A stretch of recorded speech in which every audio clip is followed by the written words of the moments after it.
cuando conoces a una persona manipuladora, al principio de la relación no solo tienes ese subidón de alegría de estoy enamorada, sino que lo que sientes es que has conocido a tu alma gemela. Son personas camaleónicas.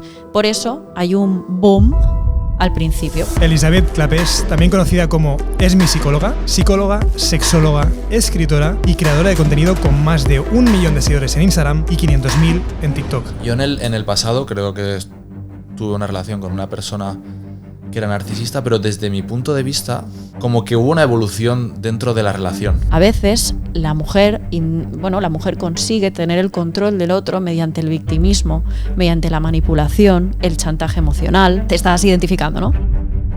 ¿Cuál es la víctima perfecta de un narcisista? La víctima perfecta va a ser la persona empática, la persona que... La gente que esté con una persona narcisista, ¿qué tiene que hacer o qué debe hacer? La solución, evidentemente, es muy fácil de decir, pero es... consumir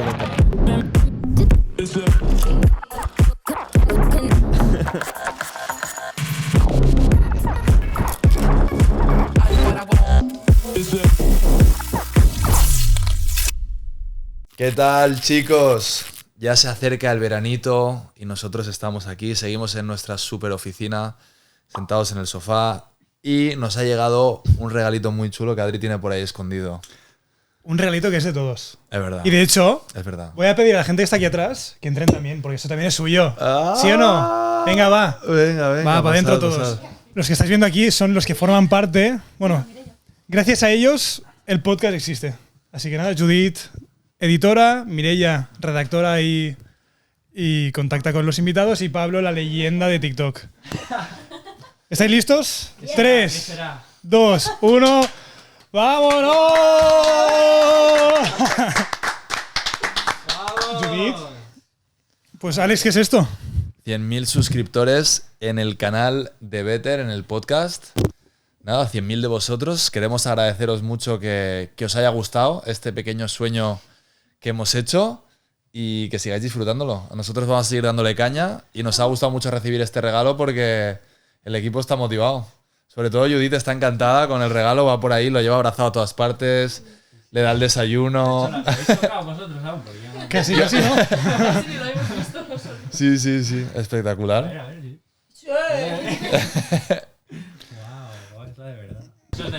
Pablo dice por ahí que esto es de todos. Es de todos. Alejandro. Pero que vamos a por la siguiente. ¿La siguiente dónde está, chicos? ¿Cuál es la siguiente placa? 1 millón. Ya 1 millón, de pero bueno, verdad, el vamos. salto. Todo, sí, perdón por el gañero. Todo el mundo que esté viendo este vídeo y no esté suscrito, que se suscriban, así nos acercamos más a la plaquita dorada. De hecho, nos gustan mucho los datos, y el 92% de la gente que escucha el podcast no está suscrita. Así que, por favor, Ostras. no cuesta nada y nos hace mucha ilusión, ya lo veis. Venga, a trabajar, chicos. ¿Te lo llevas? Vámonos. ¿Te lo llevas y lo ¿Dejamos ahí en colgaremos? medio o qué? ¿O lo dejamos aquí con Aquí nosotros? en medio hoy. Pa' fardada. Pa' fardar. Pues aquí con nosotros, venga. Perdón por lo que acaba de pasar, ¿eh? Sé que lo que estáis escuchando ha sido como un poco Sí. lío, ¿no? Sobre todo lo que no nos conozcan, pero bueno, así vamos cogiendo confianza y nos vamos conociendo. Eso es. Que aquí justo. tenemos muy buenas entrevistas. Porque yo creo que tengo la impresión de que mucha gente va a ver este podcast. Porque es un tema que cada vez está de moda. Es algo que a mí me hace mucha ilusión hablar de ello. Porque yo creo que a mucha gente le toca de cerca. Totalmente. ¿Y no tienes la impresión que la invitada de hoy ya la conoces de algo? Sí, bueno, ya lo sabrán. Habrá gente que lo sabrá, habrá gente que no. Pero es la segunda vez que viene hoy la invitada. O sea, lo hizo muy bien la primera vez. Y por eso es la primera persona que viene 2 veces al podcast de Better. Dicho esto, si te parece bien, hago una pequeña introducción que Por tengo favor, aquí Alex, preparada. por favor. Que me han hecho. La voy a leer, pero es que es... Es bonita, pero entona, es ¿eh? bonita, Con entonación. bonita. La tenía que hacer Adri. ¿La tiene que hacer Adri? No, él la tiene más ensayada que yo, de verdad. Para todo el mundo le hacemos un favor si él... No, qué feo lo que tú estás diciendo. Qué feo lo que estás... Después de no, hombre, pero después de todo. Le hacemos un favor a la Qué gente feo. si la lee Alex. de Pero verdad bueno, te que lo la lea digo. mi agente. Ah, Venga, señora gente. ey. El narcisismo es un término que proviene de la mitología griega, específicamente del mito de Narciso, un joven que se enamoró perdidamente de su propia imagen reflejada en el agua.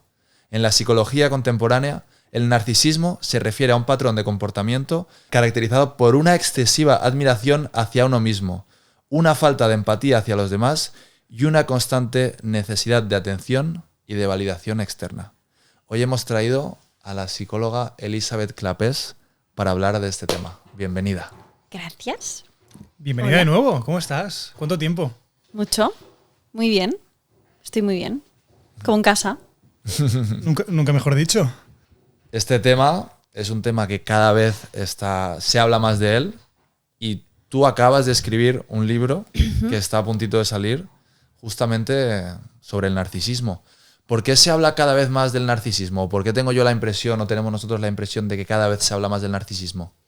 Bueno, porque al final se ha dado a conocer el término que en psicología ya existía, psicología y psiquiatría, pero bueno, que ha llegado al alcance, ¿no?, de la población general, ha gustado porque ha dado respuesta a lo que muchas personas estaban sufriendo, que era el ser víctima de una persona de este perfil de personalidad, y por eso digamos que se ha puesto de moda, lo cual también tiene su parte mala, evidentemente, que es que se banaliza el término. A veces cuando escucho la definición de narcisista me parece súper amplia. ¿Podemos definir aquí qué es una persona narcisista? El narcisismo en sí es un rasgo de personalidad que puedes tener tú, que puedo tener yo, que puede tener cualquiera y no tiene por qué ser psicopatológico, ¿vale? Es decir, tú puedes ser una persona pues egocéntrica, una persona egoísta, con necesidad de aprobación, bueno, más que de aprobación, de recibir atención.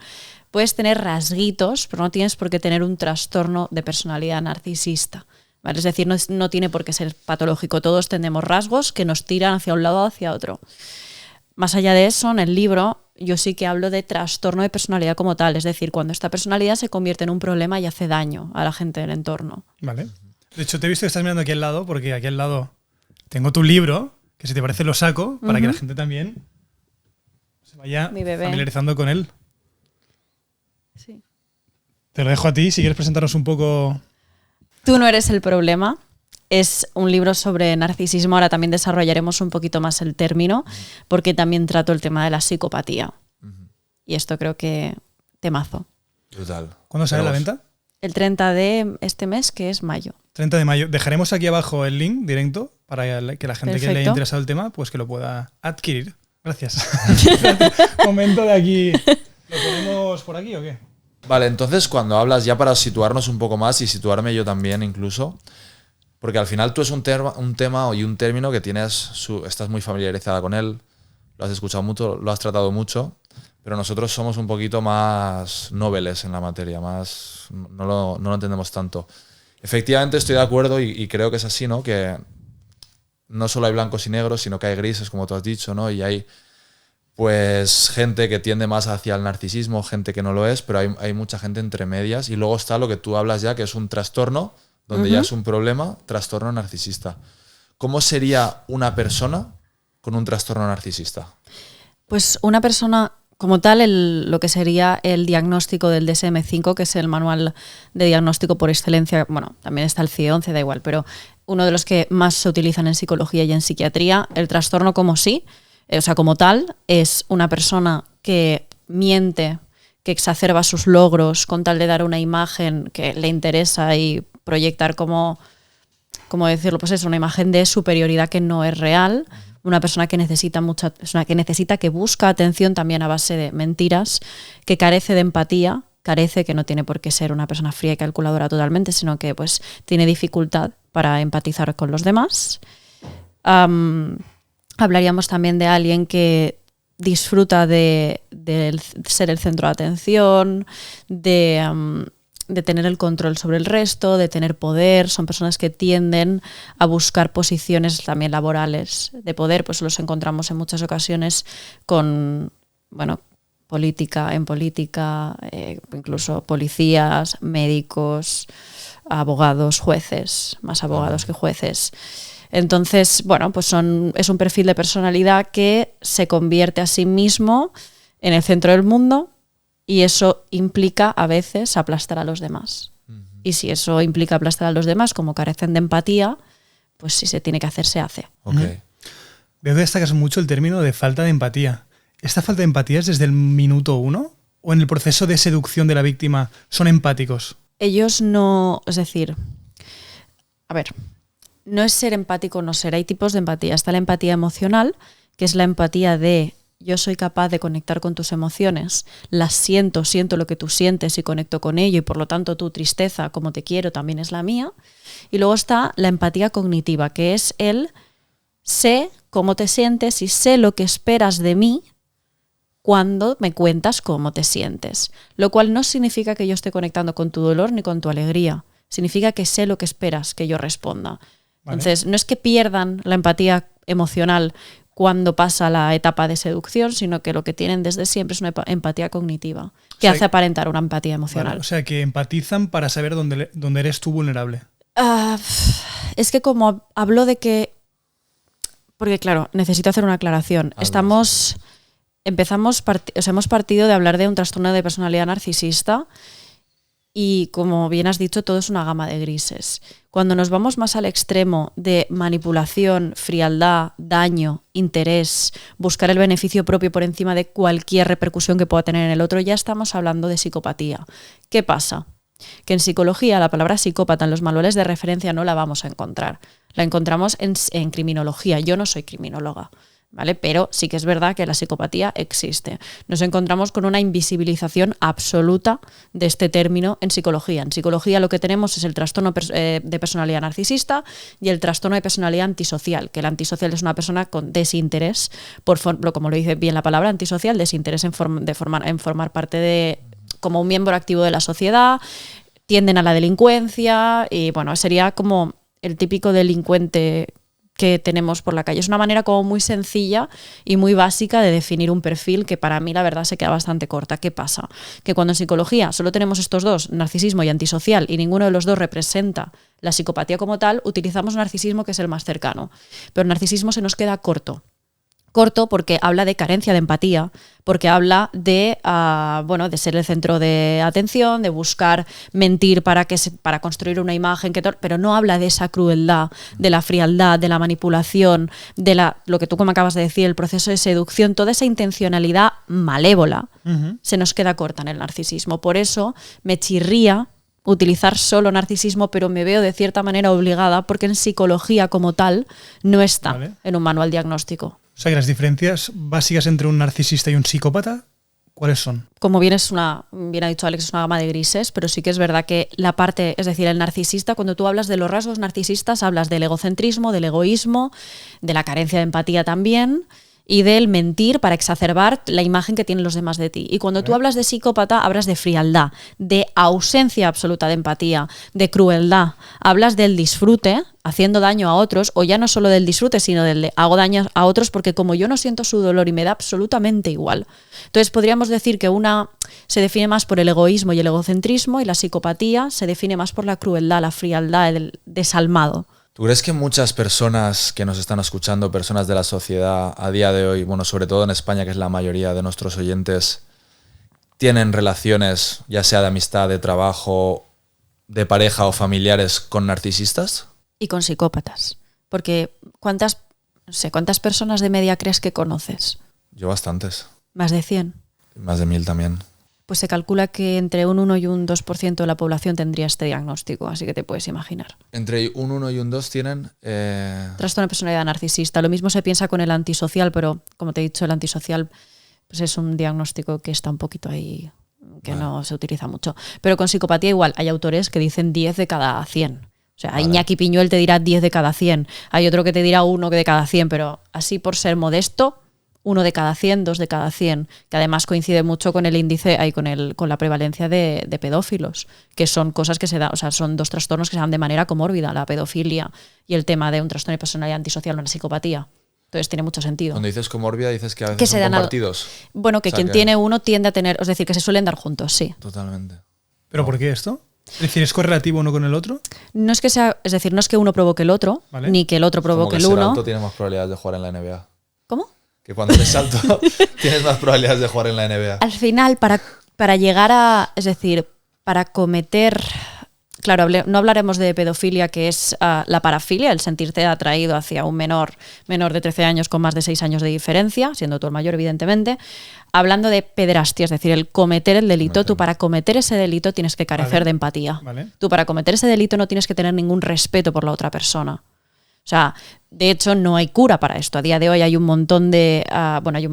Los sexólogos estudiamos maneras de reconducir a estas personas, pero son todas por condicionamiento, como educarías a un perro con estímulos aversivos, es decir, te castigo, te premio, es decir, al final juegas incluso con olores. O sea, hay tratamiento, pero el tratamiento es para erradicar o disminuir el condicionamiento de la persona, pero lo que es la esencia, la intención... Es que incluso con castración se está viendo que a veces no funciona. Entonces, claro, se dan de manera conjunta porque para llegar a uno, pues tienes como que tener el otro.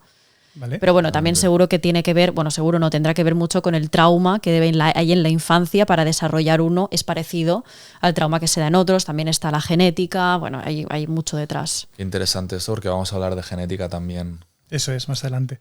Te quería comentar, porque comentas que el 1 o 2% de la población es narcisista. Los estudios dicen. Los estudios dicen. Yo te diría que incluso más. Igual es para el trastorno más. O sea, de percepción mía, desde la ignorancia voy a decir, obviamente, porque no soy quien para hablar de este tema, pero de personas que he conocido y he tenido una relación cercana y yo he visto bastantes rasgos de los que tú me estás hablando a un nivel, como estamos diciendo ya, donde te dificultan tu día a día y sobre todo el de la gente a tu alrededor.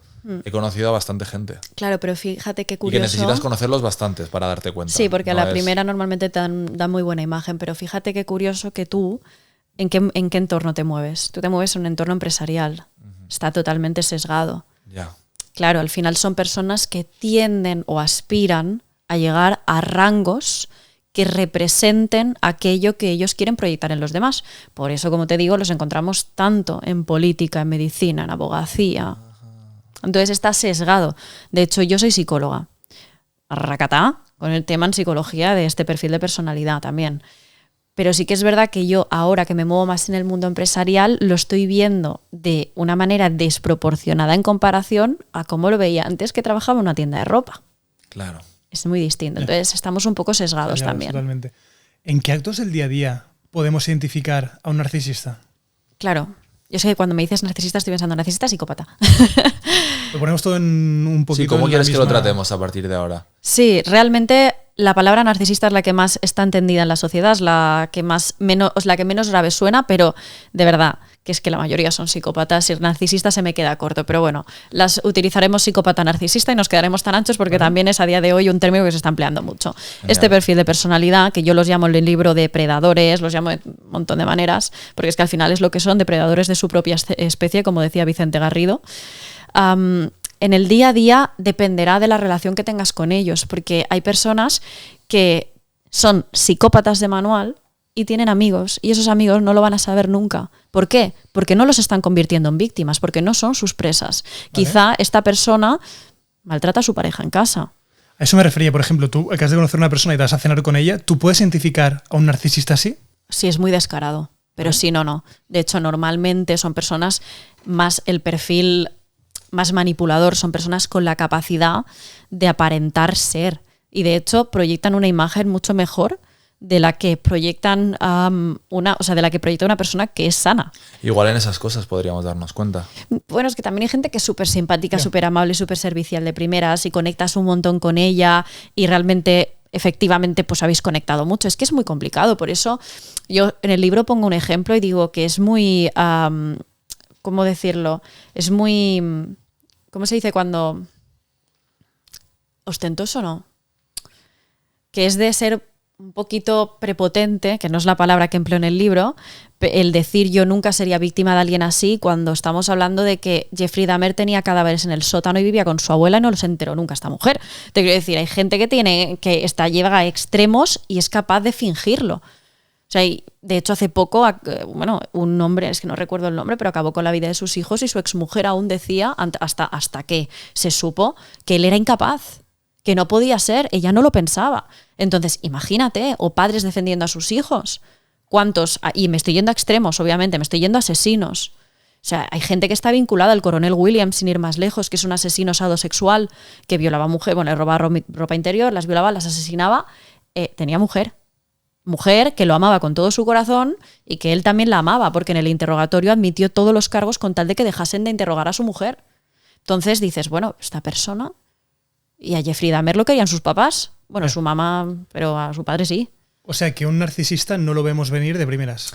Podemos no verlo venir. Hay gente que, como te digo, es muy descarada y ya de primeras dices, madre de Dios, si es que se te ve. Y de hecho, cuando conoces a uno, cuando ya llevas mucho tiempo, pues yo, por ejemplo, llevo estudiando esto bastante, entonces ya es como que, no voy a decir al vuelo, pero hay cosas que dices... ¿Como por ejemplo? Son cosas tan chiquititas, tanto, que es muy complicado, pero cuando ves que una persona... Es que todo es súper como malinterpretable, porque hay una persona que habla mucho de sí misma o que habla mucho. Hay gente que habla mucho y que no lo está haciendo con ninguna intención mala, pero realmente yo pienso, alguien que habla por encima de los demás, por ejemplo, estamos en una mesa, imagínate, está poniendo, o sea, es que depende del vínculo que tengas con esa persona. Depende si es tu padre, lo vas a ver de una manera, si es tu amigo de otra. Pero si es un tío en el trabajo, pues fíjate en cómo habla de los demás, cómo posiciona a los demás en comparación a él, cómo trata a la gente que trabaja para él. Pero digo, porque estamos en ámbito empresarial, sobre todo en eso, en cómo trata a los demás, cómo habla de los demás y cómo habla de sí mismo. Y lo más importante, cómo te hace sentir a ti. Bueno, cómo te hace sentir a ti, cómo hace sentir a los demás, pero qué experiencia corporal estás teniendo tú con esta persona. Porque quizá te la cuela el primer día y dices, ostras, es un tío o es una tía que súper admirable, ¿no? Que la conoces y dices, wow, me encanta. Pero luego, o sea, la admiro, me encanta, qué lejos ha llegado laboralmente, qué tía tan capaz, tan inteligente. Y luego dices, amigo, ni es tan capaz, ni es tan inteligente, ni es tan nada, simplemente lo suficientemente astuto o astuta como para hacerme creer que sí. De hecho, se dice que las primeras 2 frases, o sea, que un narcisista tiene la desfachatez de hablar de cualquier tema sin tener conocimiento porque utiliza las primeras 2 frases que ha escuchado de una persona que sí sabía, pero a partir de ahí ves que el discurso es totalmente vacío. Pero no tiene vergüenza en hablar de esto. O sea, en hablar de algo de lo que no tiene ni idea. Y esto yo recuerdo una paciente que me decía que su padre fingía ser médico y llevaba toda la vida diciendo que era médico cuando no lo era. ¿Qué pasa? Que claro, si estás rodeada de gente que no es médico, pues bueno, pues como que igual se la cuelas. Pero en una reunión escolar con otros padres había uno que sí era médico, el papá de un amigo de esta chica. Y cuando dijo que era médico, el farsante, en lugar que dices, si no eres listo, en lugar de callarte porque se te va a ver el plumero, saltó a fardar de todos sus conocimientos de la universidad en la que había estudiado y trató de humillar al otro porque no había estudiado en una universidad de la categoría que se suponía que había estudiado, que no lo había hecho. Entonces, hay veces que, como os digo, son descarados. Y es que ni lo disimulas. Eres tonto, porque además se le vio el plumero. Pues no has estudiado una carrera, se nota. Uh-huh. Yo te voy a hablar de un caso personal y de sobre todo el tema. Yo puedo estar muy equivocado. De hecho, a veces digo, no sé si sacar el tema o no, porque al final, ¿quién soy yo para saberlo, no? Pero te hablo desde un punto de vista subjetivo. Vale. Y sobre todo en el tema de relaciones de pareja. Uh-huh. Yo en el pasado creo que tuve una relación con una persona que era narcisista, pero desde mi punto de vista, como que hubo una evolución dentro de la relación. Como que ella era de una forma al principio y todo era idílico, todo era súper bueno y poco a poco fueron pasando cosas hasta que al final era ya exacerbado. Pero creo que a mí me pasó y a mucha gente le pasa, no sé si alguna vez has escuchado, si metes una rana en agua lo de la olla hirviendo y la pones a hervir, no se da cuenta hasta que se muere. Hasta que ya se va a morir, no se da cuenta, se va calentando el agua, se va adaptando al medio, sí. Y se va adaptando al medio.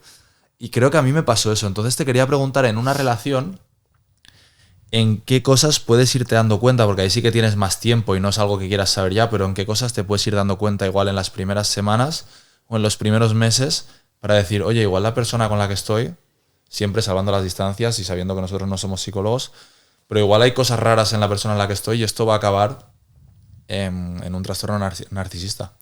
Claro, y esto es muy complicado porque la persona narcisista, es decir, una cosa es un hombre narcisista y otra cosa es una mujer. Es decir, el diagnóstico es verdad que en mujeres es muchísimo más bajo, pero ¿por qué? Sería la pregunta. ¿Por qué hay menos mujeres narcisistas según los estudios? Porque al final las expresiones de poder, de dominancia, de esa necesidad de control está mucho más asociada al hombre y socialmente educamos a los hombres para que seáis así. En cambio a la mujer no se le educa en la dominancia, se le educa en la sumisión y en el cumplir. Entonces también, ¿hasta qué punto no hay un aprendizaje social ahí que está sesgando todos los estudios?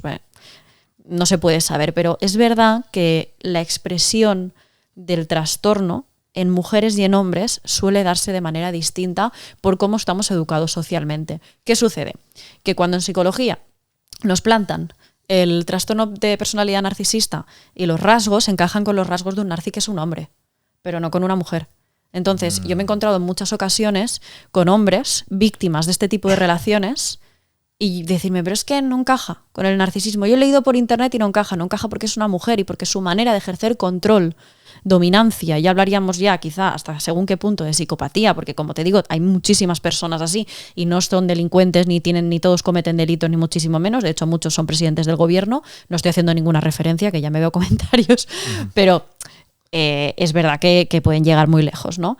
Claro, la expresión de este trastorno en mujeres es distinta.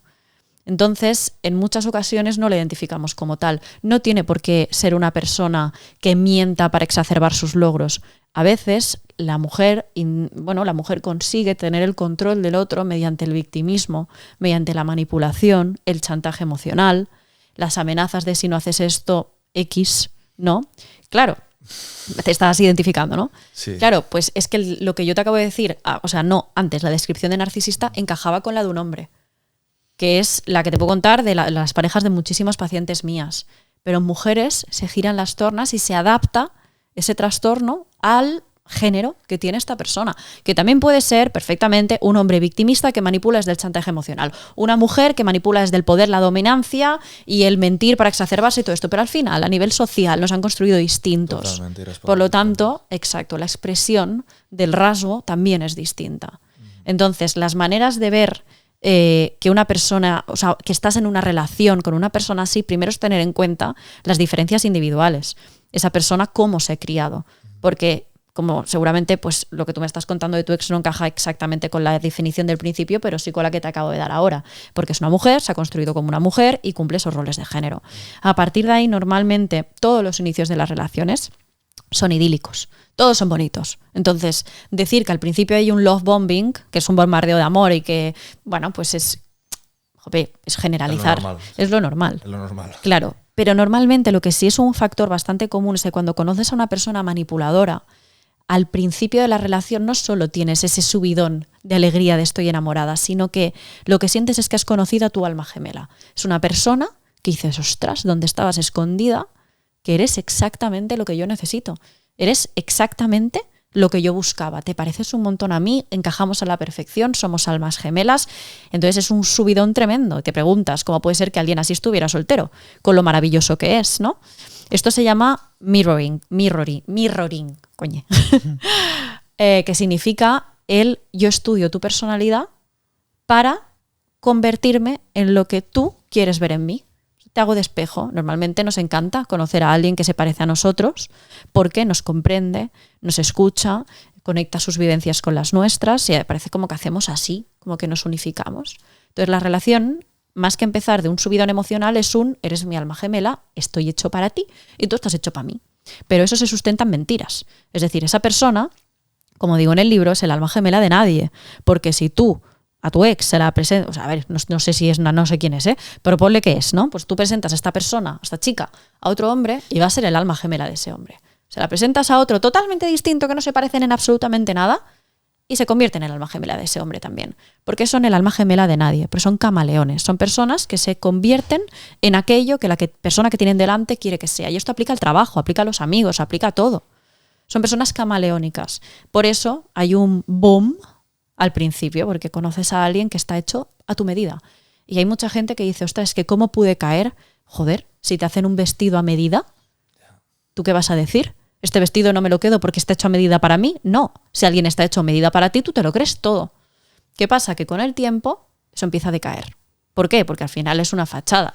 Y tú esta persona puede sustentar una imagen un tiempo, pero llega un punto en el que no se sostiene, en el que se empiezan a ver mentiras, en el que, como yo digo, la persona pega coletazos.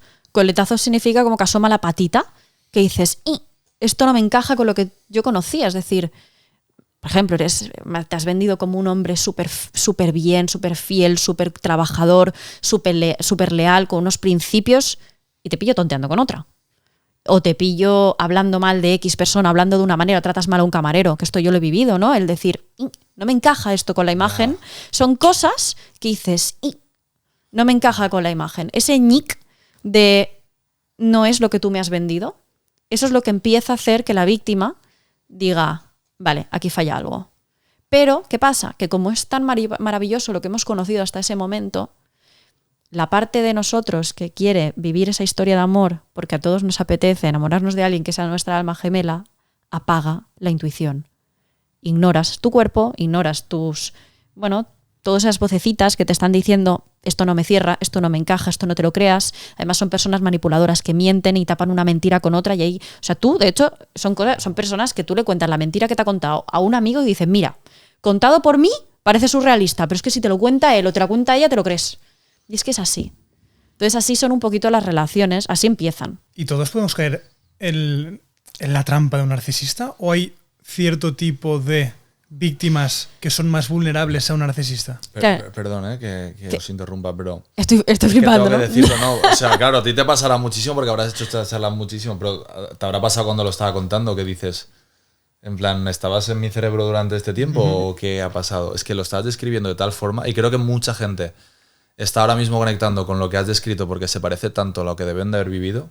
O sea, porque si tú lo has contado tal cual ha sido mi caso, digo, es que esto mucha gente tiene Pero que el tuyo, esto. el mío Claro. y el de todos mis pacientes. Bueno, todos no, pero muchas pacientes. Y quería comentar una última cosa, que después de todo eso, cuando por fin te das cuenta, o en mi caso por fin me doy cuenta, dices, vale, quiero salir, me he dado cuenta de que esta persona no es buena para mí, me está haciendo daño y al final pierdo mucho más estando con esta persona que estando yo solo. No es una relación que quiera seguir manteniendo, no es una relación que quiera seguir adelante, tengo que cortar. Hablas con esta persona una vez, no cambia y después dices, oye, lo siento, pero o dos veces las que hagan falta, lo siento, pero no puedo seguir adelante. Hemos hablado, te he intentado decir las cosas que me molestaban, esto va fatal, necesito que cortemos. Y ya cortamos de verdad, nos separamos, cada uno se va a su casa, has cortado de verdad.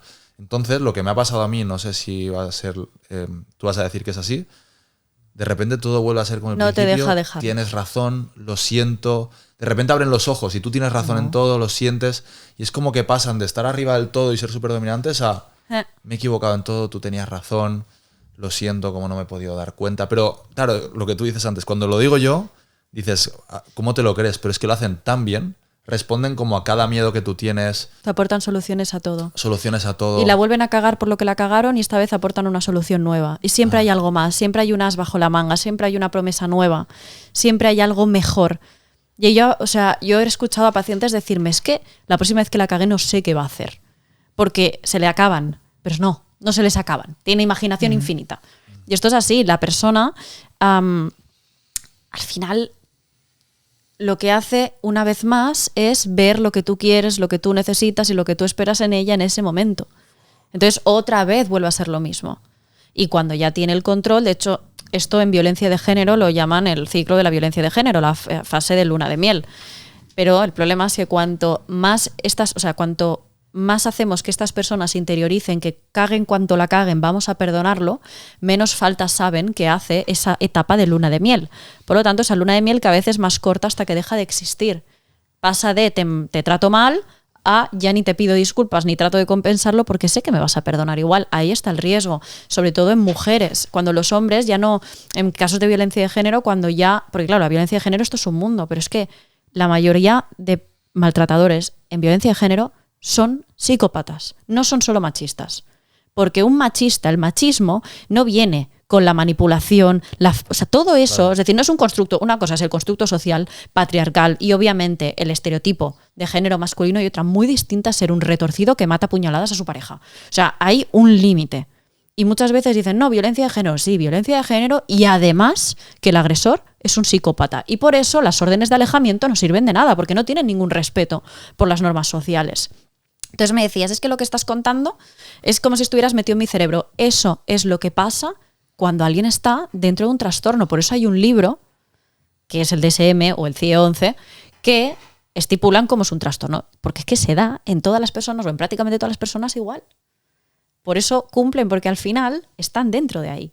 Es difícil que yo te defina a ti y diga, O sea, yo hablé de ti a una amiga y mi amiga me dijo, ostras, yo conocí a un tío exactamente igual.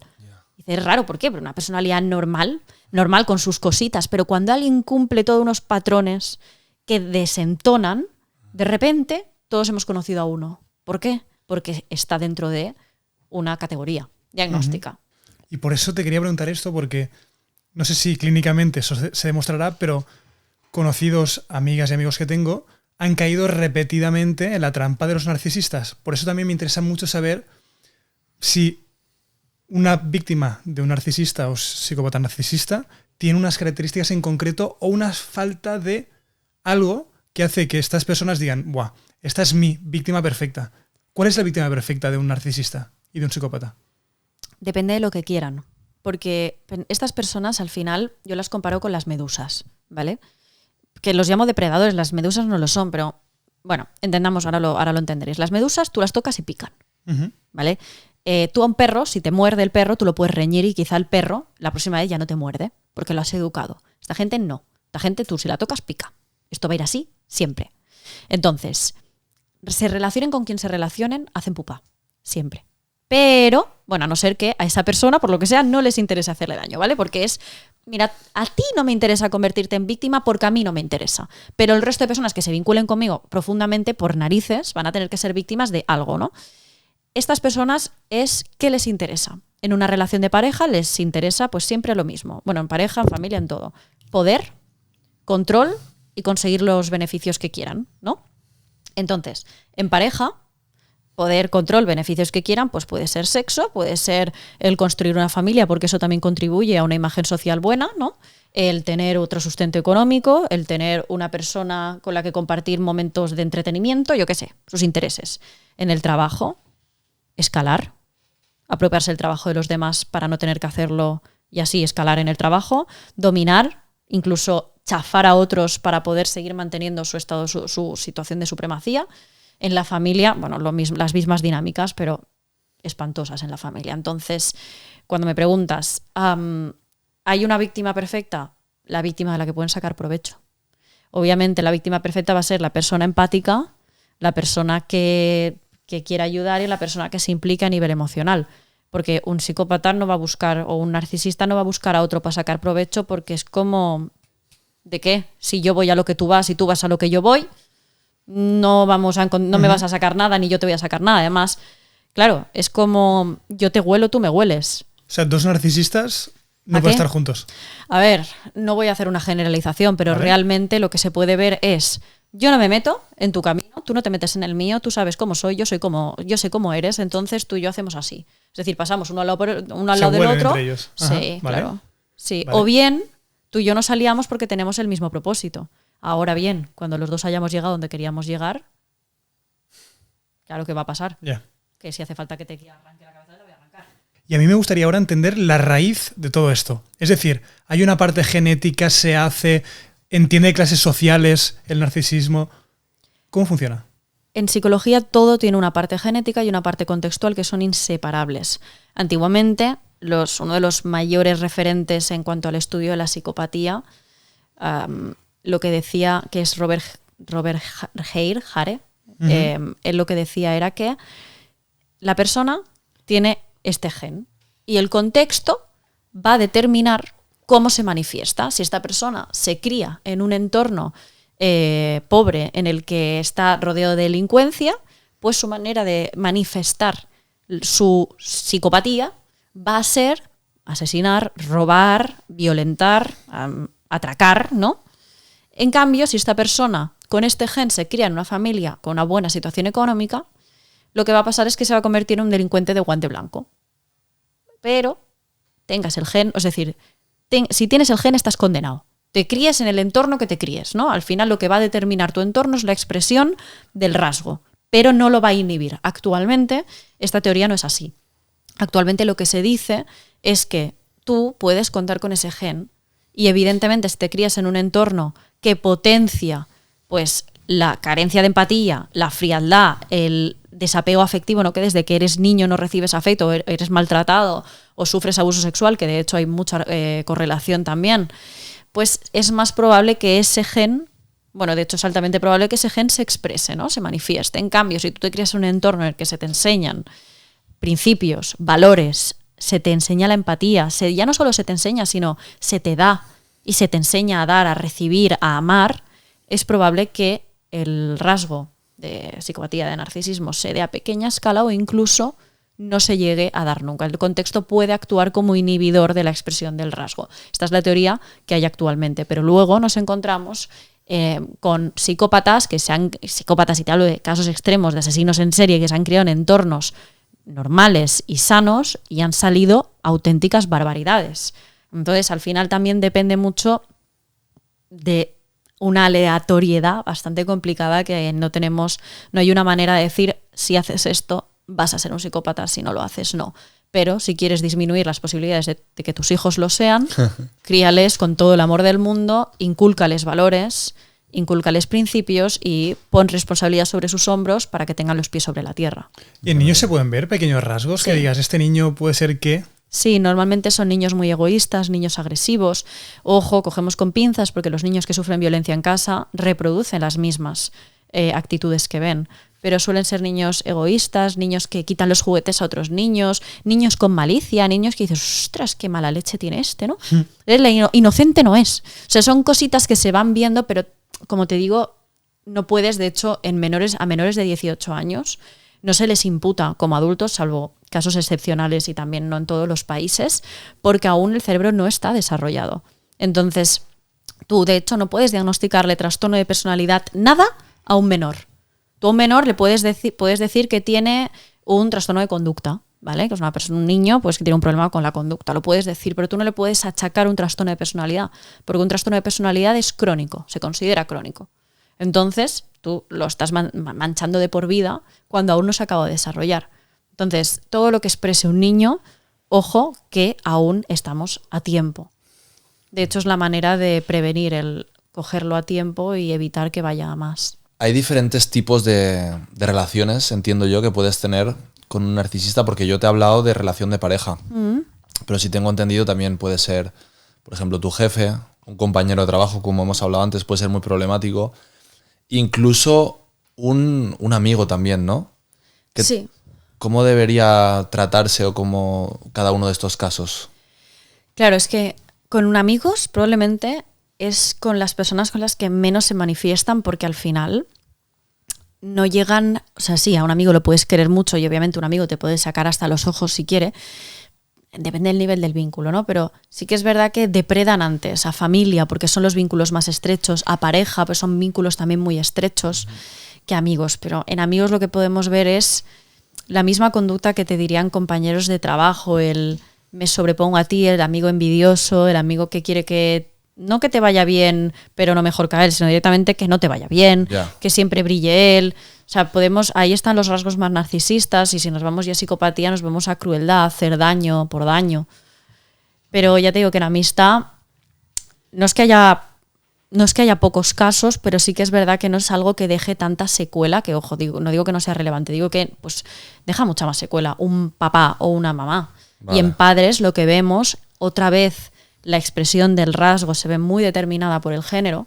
Las madres normalmente son madres muy victimistas, madres que absorben a sus hijos, son suegras muy complicadas, son mamás que chantajean, es decir, eres hijo mío en función de la atención que me prestes. De hecho, también hay muchas que utilizan las enfermedades para manipular a los niños, a los niños, a los hijos, en un tiempo pueden ser adultos. De hecho, yo siempre, el otro día hablaba con una chica y siempre lo digo, que me decía, mi madre es una narcisista y tiene cáncer. Y le digo, qué putada. Me dice la chica, ya. Y las dos sabíamos por qué era una putada, y no era por el cáncer, sino por el uso que iba a hacer del cáncer. Y efectivamente, lleva un año haciéndole la vida imposible. Ojo, un cáncer es algo terrible. Pero a esta persona le vino, nunca te viene como anillo al dedo un cáncer, lo vamos a coger con pinzas, ¿eh?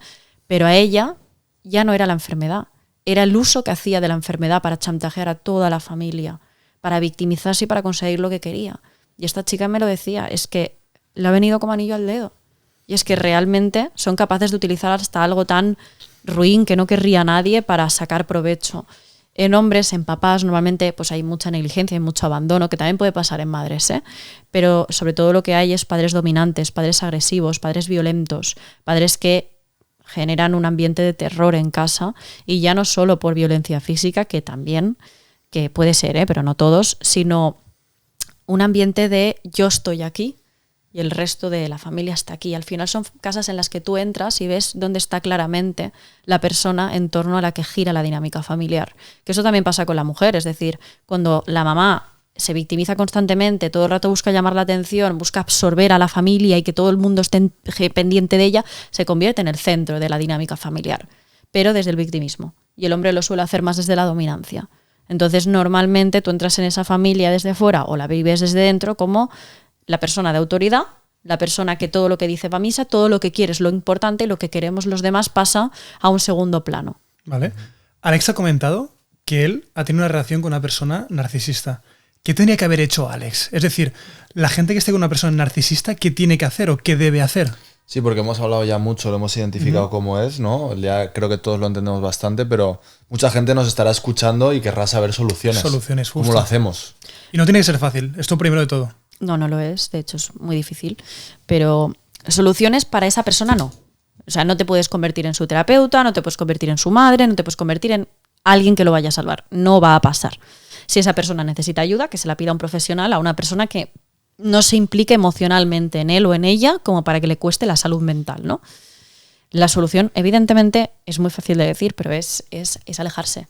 Pero alejarse desde él, perder la esperanza de que esta persona vaya a cambiar, que es lo que más cuesta. Porque claro, como tú has dicho antes, te vienen con promesas, te vienen con chantajes, te vienen con manipulaciones. Primero, creerte a ti mismo, es decir, lo que tú percibes es real, lo que tú has visto es real, de lo que tú te has enterado probablemente es real, y toda la historia que se está montando esa persona para tapar sus manipulaciones, sus mentiras, sus chantajes, puede no serlo. De ahí lo que yo he trabajado mucho con los pacientes a los que he acompañado, la confianza en uno mismo. Y no hablo de amor propio, no, la confianza en tu criterio y en lo que tú ves y en lo que tú sientes, en cómo te hace sentir esa persona. No estás loco, de ahí el título del libro, tú no eres el problema. No estás loco, no se te está yendo la olla, no tienes por qué dudar de tus sentidos. Si alguien te está haciendo sentir así, por algo es. Y lo primero que tenemos que asumir en estas relaciones es que, por desgracia, o por suerte, pero en este caso por desgracia, porque tú querías tener una relación feliz y no va a ser el caso, solo puedes salir. Estas relaciones llegan a tu vida para que salgas de ellas y no hay más tu tía. No tienes otro remedio. No lo vas a cambiar, no vas a tener una relación feliz, tu cuerpo no te va a permitir estar al lado de una mala persona. Entonces, aunque duela y aunque tengamos que pasar por una abstinencia, incluso por un acompañamiento psicológico, es salir de esa relación asumiendo que es que tampoco tenemos más opción. Cuanto más lo alarguemos, más secuelas. ¿Lo podemos alargar? Sí. De hecho, yo hay veces que a personas a las que acompañaba les decía: ¿cuántas veces más quieres esto? Es decir, ¿cuántas infidelidades más? ¿Cuántos insultos más? ¿Cuántos gritos? ¿Cuántas mentiras? ¿Cuántas manipulaciones más? Ponte un número. Tiene que haber un límite. No puedes sufrir esto de manera indefinida. Pero pierde la esperanza en algún momento. No la puedes mantener toda la vida. Porque si no, esto va a ser lo que te depare para toda la vida. Vale, y en el caso, seguramente hay mucha gente que nos está escuchando que está pensando en algún amigo que tiene una relación de pareja con una persona así. ¿Cómo se lo puedes hacer saber a tu amigo? Porque muchas veces cuando pasa esto, el amigo lo que hace es justificar a su pareja. Claro. Por lo tanto, ¿cómo se puede hacer, teniendo en cuenta que es un tema súper delicado, para comunicar esto, para dar como nuestra opinión sobre una otra persona y hacerla reflexionar?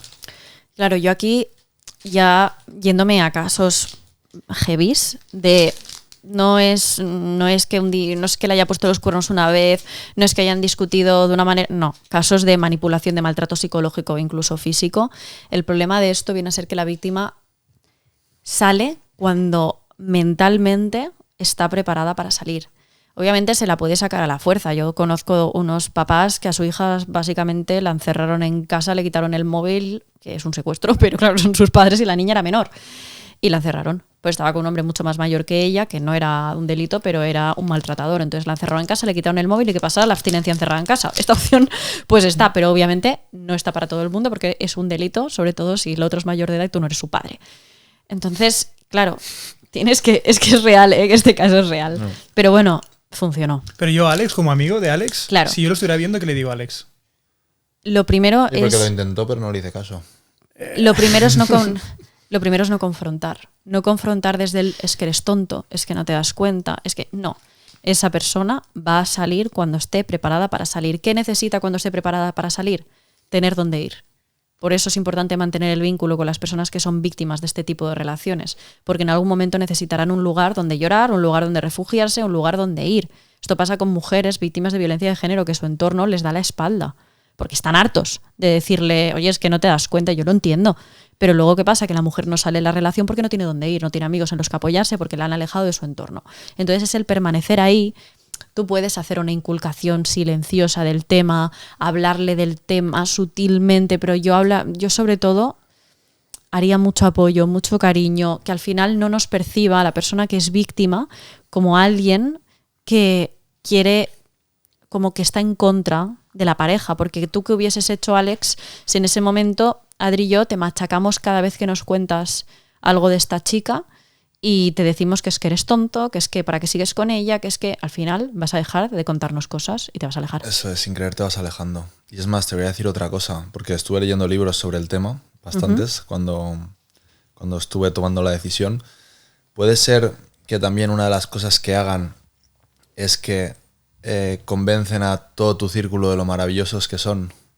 Y cuando no consiguen convencer a alguien de tu círculo, cuando hay lo alguien... tachan y te quieren alejar de él, ¿verdad? Es que ves cómo todos se comportan de la misma manera. Es una pasada. De hecho, en el libro lo cuento. Estas personas analizan al entorno como quién puede favorecer lo que quiero y quién no. Si yo soy la pareja de Alex y en el entorno de Alex hay 5 amigos que yo sé que van a favorecer mi vínculo con Alex porque les he caído bien, me interesa que Alex se junte con esos amigos. Si hay uno que me ha visto el plumero, le he cagado. Por lo tanto, me voy a poner a Alex en contra de ese amigo. Y me voy a inventar lo que haga falta. Como para que Alex, pues, por ejemplo, he escuchado a esta persona hablar mal de ti. Yo creo, este amigo tuyo te ha hablado mal delante, te ha faltado el respeto, se ha puesto por encima de ti, creo que te tiene envidia, todas estas mierdas, ¿no? Entonces, sí, esto pasa, por eso es muy importante que esto es muy difícil, que el agresor no te detecte como un peligro. De hecho, esto a mí, fíjate, psicóloga, especializada, lo que tú quieras, me pasó con una de mis mejores amigas, que el novio era un maltratador y un psicópata de manual, pero tremendo. Yo cuando lo conocí la primera vez, le dije a mi amiga, este tío es un maltratador, porque vi gestos bastante evidentes, es decir, que tampoco me voy a venir yo aquí de la del tarot. Gestos evidentes de celos, de hecho, de ella decir que quería trabajar en una discoteca y el otro contestarle que si era para chuscarse a gente de dinero. Bueno, fatal, es decir, fatal. Pues claro, este hombre desde el primer día a mí me vio como un peligro, porque yo desde el primer día, que me acuerdo que él me dijo, me ha encantado conocerte, no sé cuándo nos despedimos, y yo le dije, a ti no te ha encantado conocerme. Me salió del alma. Es que yo además este tema para mí en aquel momento era muy sensible. Le dije, a ti no te ha encantado conocerme. Y se quedó muy parado, y desde aquel día evidentemente ahí me percibe como un peligro. Ahí cometí yo un error, porque al final, ¿qué acabó pasando? Que 2 años después mi amiga a mí no me contaba nada. Mi amiga a mí pues se me alejó porque dijo, es que tú no aceptas a mi pareja. Ya lo han dejado, obviamente, y a día de hoy aceptamos las dos que es un maltratador y lloramos juntas la ruptura y fue todo muy bonito. Pero es verdad que en aquel momento ella lo que me dijo es que tú no estás aceptando a mi pareja y yo no lo estaba haciendo bien. Entonces, por mucho que la rabia nos haga decirle a nuestro amigo, es que eres tonto, es que no te das cuenta, que yo no lo hice, pero o nos hace ponernos en contra de tu pareja, o a tu pareja no la traigas a cenar, o lo queremos alejar, no funciona porque la pareja tira más. Tú con tu amigo estás un rato y hablas por WhatsApp un ratito, pero es que esa persona está metida en su vida hasta las entrañas. Y es muy difícil, tienes un competidor muy complicado. Crack de la manipulación encima. Claro, encima que te pega 1000 patadas, a no ser que seas como él, que no sea el caso.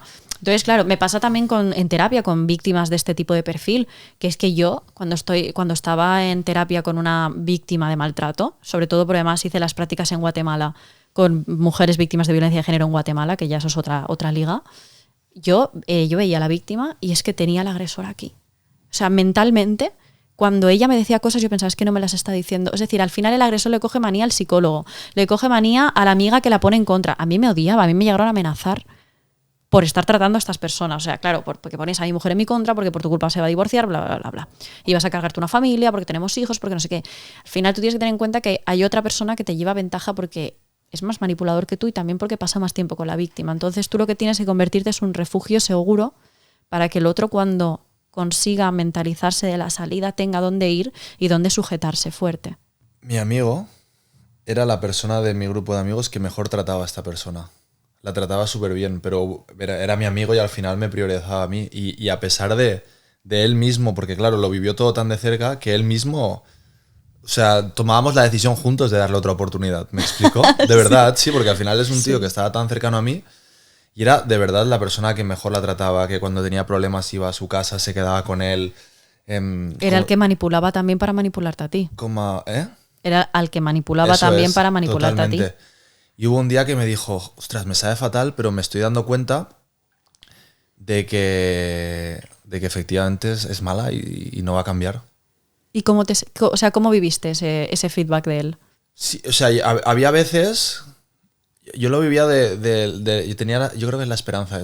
Yo creo que lo que tenemos en común las víctimas es que somos, no las primeras víctimas, sino las que lo hacemos durante el tiempo, que somos personas que perdonamos mucho, que damos muchas oportunidades. Es que es muy difícil no perdonar a alguien. ¿Sabes qué pasa? Que tú, primero, seguramente cuando aquel amigo tuyo te dio el feedback de creo que esta chica es mala, te caló mucho más profundo que cada vez que te lo daba Adri. ¿Por qué? Porque ese chico contigo había formado parte de la relación e incluso contigo le había dado las oportunidades. Eso es, sí. Entonces era como que estabais unidos en esto. Él no se había puesto en tu contra, no te había confrontado, había formado parte del proceso contigo. Entonces cuando él saltó y te dijo, pues hasta quizá... él salta, pensé yo. Claro, ahí está la cosa, porque te ha acompañado, no te ha confrontado. Que ojo, es muy difícil porque al final tienes que hacer de tripas corazón 180 veces y yo misma, lo digo, con mi mejor amiga lo hice mal, lo hice fatal, porque no supe llevarlo. Quiero decir en su defensa que nunca me confrontó y siempre lo hizo desde el amor y que no parezca aquí que... Le he puesto de ejemplo malo entonces. No, y también- siempre lo hizo desde el amor y Sí. de forma súper empática, lo hizo muy muy bien. También lo que creo, y lo que creo, si me permites, Alex, Sí. es que estas personas lo que hacen es que te hacen parecer que ellas son las únicas compatibles en el mundo contigo. Sí, por eso cuando he dicho lo del mirroring he dicho... Y hostia, cualquier persona que se acerque o cualquier mujer que te pueda atraer porque te gusta como es, la propia persona se encarga de buscarle defectos que ella sabe que para ti son muy importantes. Por lo tanto, es como que te sientes solo decir, es que es lo que tú decías Mi alma justo, gemela. Elizabeth, Sí, que nunca es voy a como... tener a alguien como esta persona. Eso es, justo. Claro. Es donde entras en este bucle de le voy a dar otra oportunidad porque es ella, porque es ella, porque es ella. Sí. Y de hecho, ahora decías tú lo de nosotros perdonamos mucho. Fíjate, no es que perdonemos mucho, es que tú, como personita, interpretas, o sea, percibes, interpretas y respondes al entorno con unos esquemas mentales, con tu cabeza tal y como está construida, ¿vale? Tus esquemas mentales de persona sana, que te dicen, si alguien me pide perdón, significa que lo siente. ¿Vale? Si alguien dice que no va a volver a pasar y que no volverá a cometer este error, significa que no va a volver a cometer error. ¿Por qué? Porque si yo hiciera esto, si yo pidiera perdón llorando de rodillas, jurando que no lo voy a hacer nunca más y que si me dejas me muero o me suicido, que esto también lo he escuchado como forma de manipular, claro, si yo llegase a ese punto significaría que estoy diciendo la verdad. Entonces, claro, si yo estoy interpretando la personalidad de alguien como soy yo, claro que voy a perdonar. Si a mí alguien me dice, a mí también me gusta el mismo deporte que a ti, yo me lo voy a creer. ¿Por qué? Porque si yo lo digo, significa que es verdad. Entonces interpreto a los demás tal y como soy yo. Cree el ladrón que son todos de su misma condición. Creemos las personas normales y sanas que todos los demás también, porque lo raro es desconfiar. Lo raro es ir por la vida diciendo, no me fío, no me fío. Claro, luego obviamente no te fías porque has escarmentado. Pero en un principio... lo normal es confiar, por lo tanto no es que perdones siempre y que tú prolongues la relación, es que te lo dice de una manera y te expone su dolor y su arrepentimiento de una manera que a ti te parece imposible pensar que eso sea una manipulación, porque a ti en la cabeza, con tus esquemas mentales, eso no te entra, porque tú serías incapaz. Mi primera pareja con la que estuve fue un amor de relación y lo recuerdo como una bellísima persona. De hecho, a día de hoy me ayudó en unas cosas hace de esto 12 años. Y más de 12 años, 13 años igual. Y a día de hoy me ha ayudado en cosas y tenemos, o sea, no tenemos relación, pero si hace falta que tengamos relación por algún tema o yo la he llamado o ella me ha llamado, la hemos tenido, ¿sabes? No es mi amiga. La aprecias. Pero nos apreciamos y la relación fue súper bonita y acabó por otras cosas y ya está, porque éramos chavales. Pero antes de esa relación que te he contado, hace cosa de 6 o 7 años, tuve una relación con sus diferencias, pero que fue bastante parecida. O sea, y luego estuve un montón de tiempo solo, como preparado para la guerra, porque lo había vivido ya, entonces no volví a caer en esa misma trampa, o así lo percibo yo por lo menos. Y luego, después de tantos años, como que había bajado la guardia, vino esta persona que crees que es tu alma gemela y vuelves a caer. Y esto, igual que me pasa a mí, lo he visto que le pasa a muchísima gente. ¿Cómo podemos hacer para no volver a caer en la trampa de un narcisista? Claro, es que también es por qué caemos. Creo que antes me has preguntado eso y no te he respondido porque me he ido por las ramas. Pero, ¿por qué caemos una y otra vez, repetidamente, en el mismo perfil de persona? Primero, estas personas parecen atractivas porque se convierten en aquello que nosotros queremos. Entonces, ¿qué pasa? Que después de haber estado con una persona que al principio fue tu alma gemela, conoces a otras que no lo son porque son normales y dices, es que no conecto tanto con ella. Claro, no te jode porque es una persona hecha a su medida, no a la tuya. Entonces, lo normal es que no acabes de decir, ostras, es mi alma gemela, somos el uno para el otro. Bueno, lo normal es tener diferencias y aunque te guste mucho, pero ¿qué pasa? Que tú te quedas con... Si no sanas, te quedas con ese concepto, esa idealización, esa necesidad de ese subidón, esa emoción, porque además también el sexo normalmente con estas personas es brutal. Claro, ¿cómo va a ser el sexo con alguien que te está estudiando al milímetro y que quiera y hace todo lo que a ti te gusta y todo lo que tú quieres? Entonces, Alex, ¿todo bien? Tira la libreta y ha apuntado ya. Alex, Este tío está... saca un Voy a libro como empezar tú. a apuntar en el brazo, creo. Voy a empezar a apuntar en el brazo, joder. Claro, entonces... Sí, o sea, Sigue, no pares.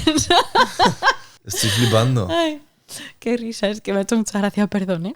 Sí, Nada, en serio. por detrás de cámaras también están, creo, flipando todas, ¿eh? Sí, ¿no? Ese Y todos. veo movimiento y digo, no sé, si veo movimiento porque le están haciendo señas a Adri del tiempo o lo que nada, sea. nada. Ay, me he puesto roja. Es de Perdón. promoción. Nada, adelante. Tómate No, un tiempo. es que me ha sabido mal reírme de algo ¿Qué va? serio. A ver, Estamos entre amigos. ya, pero soy psicóloga. No pasa nada.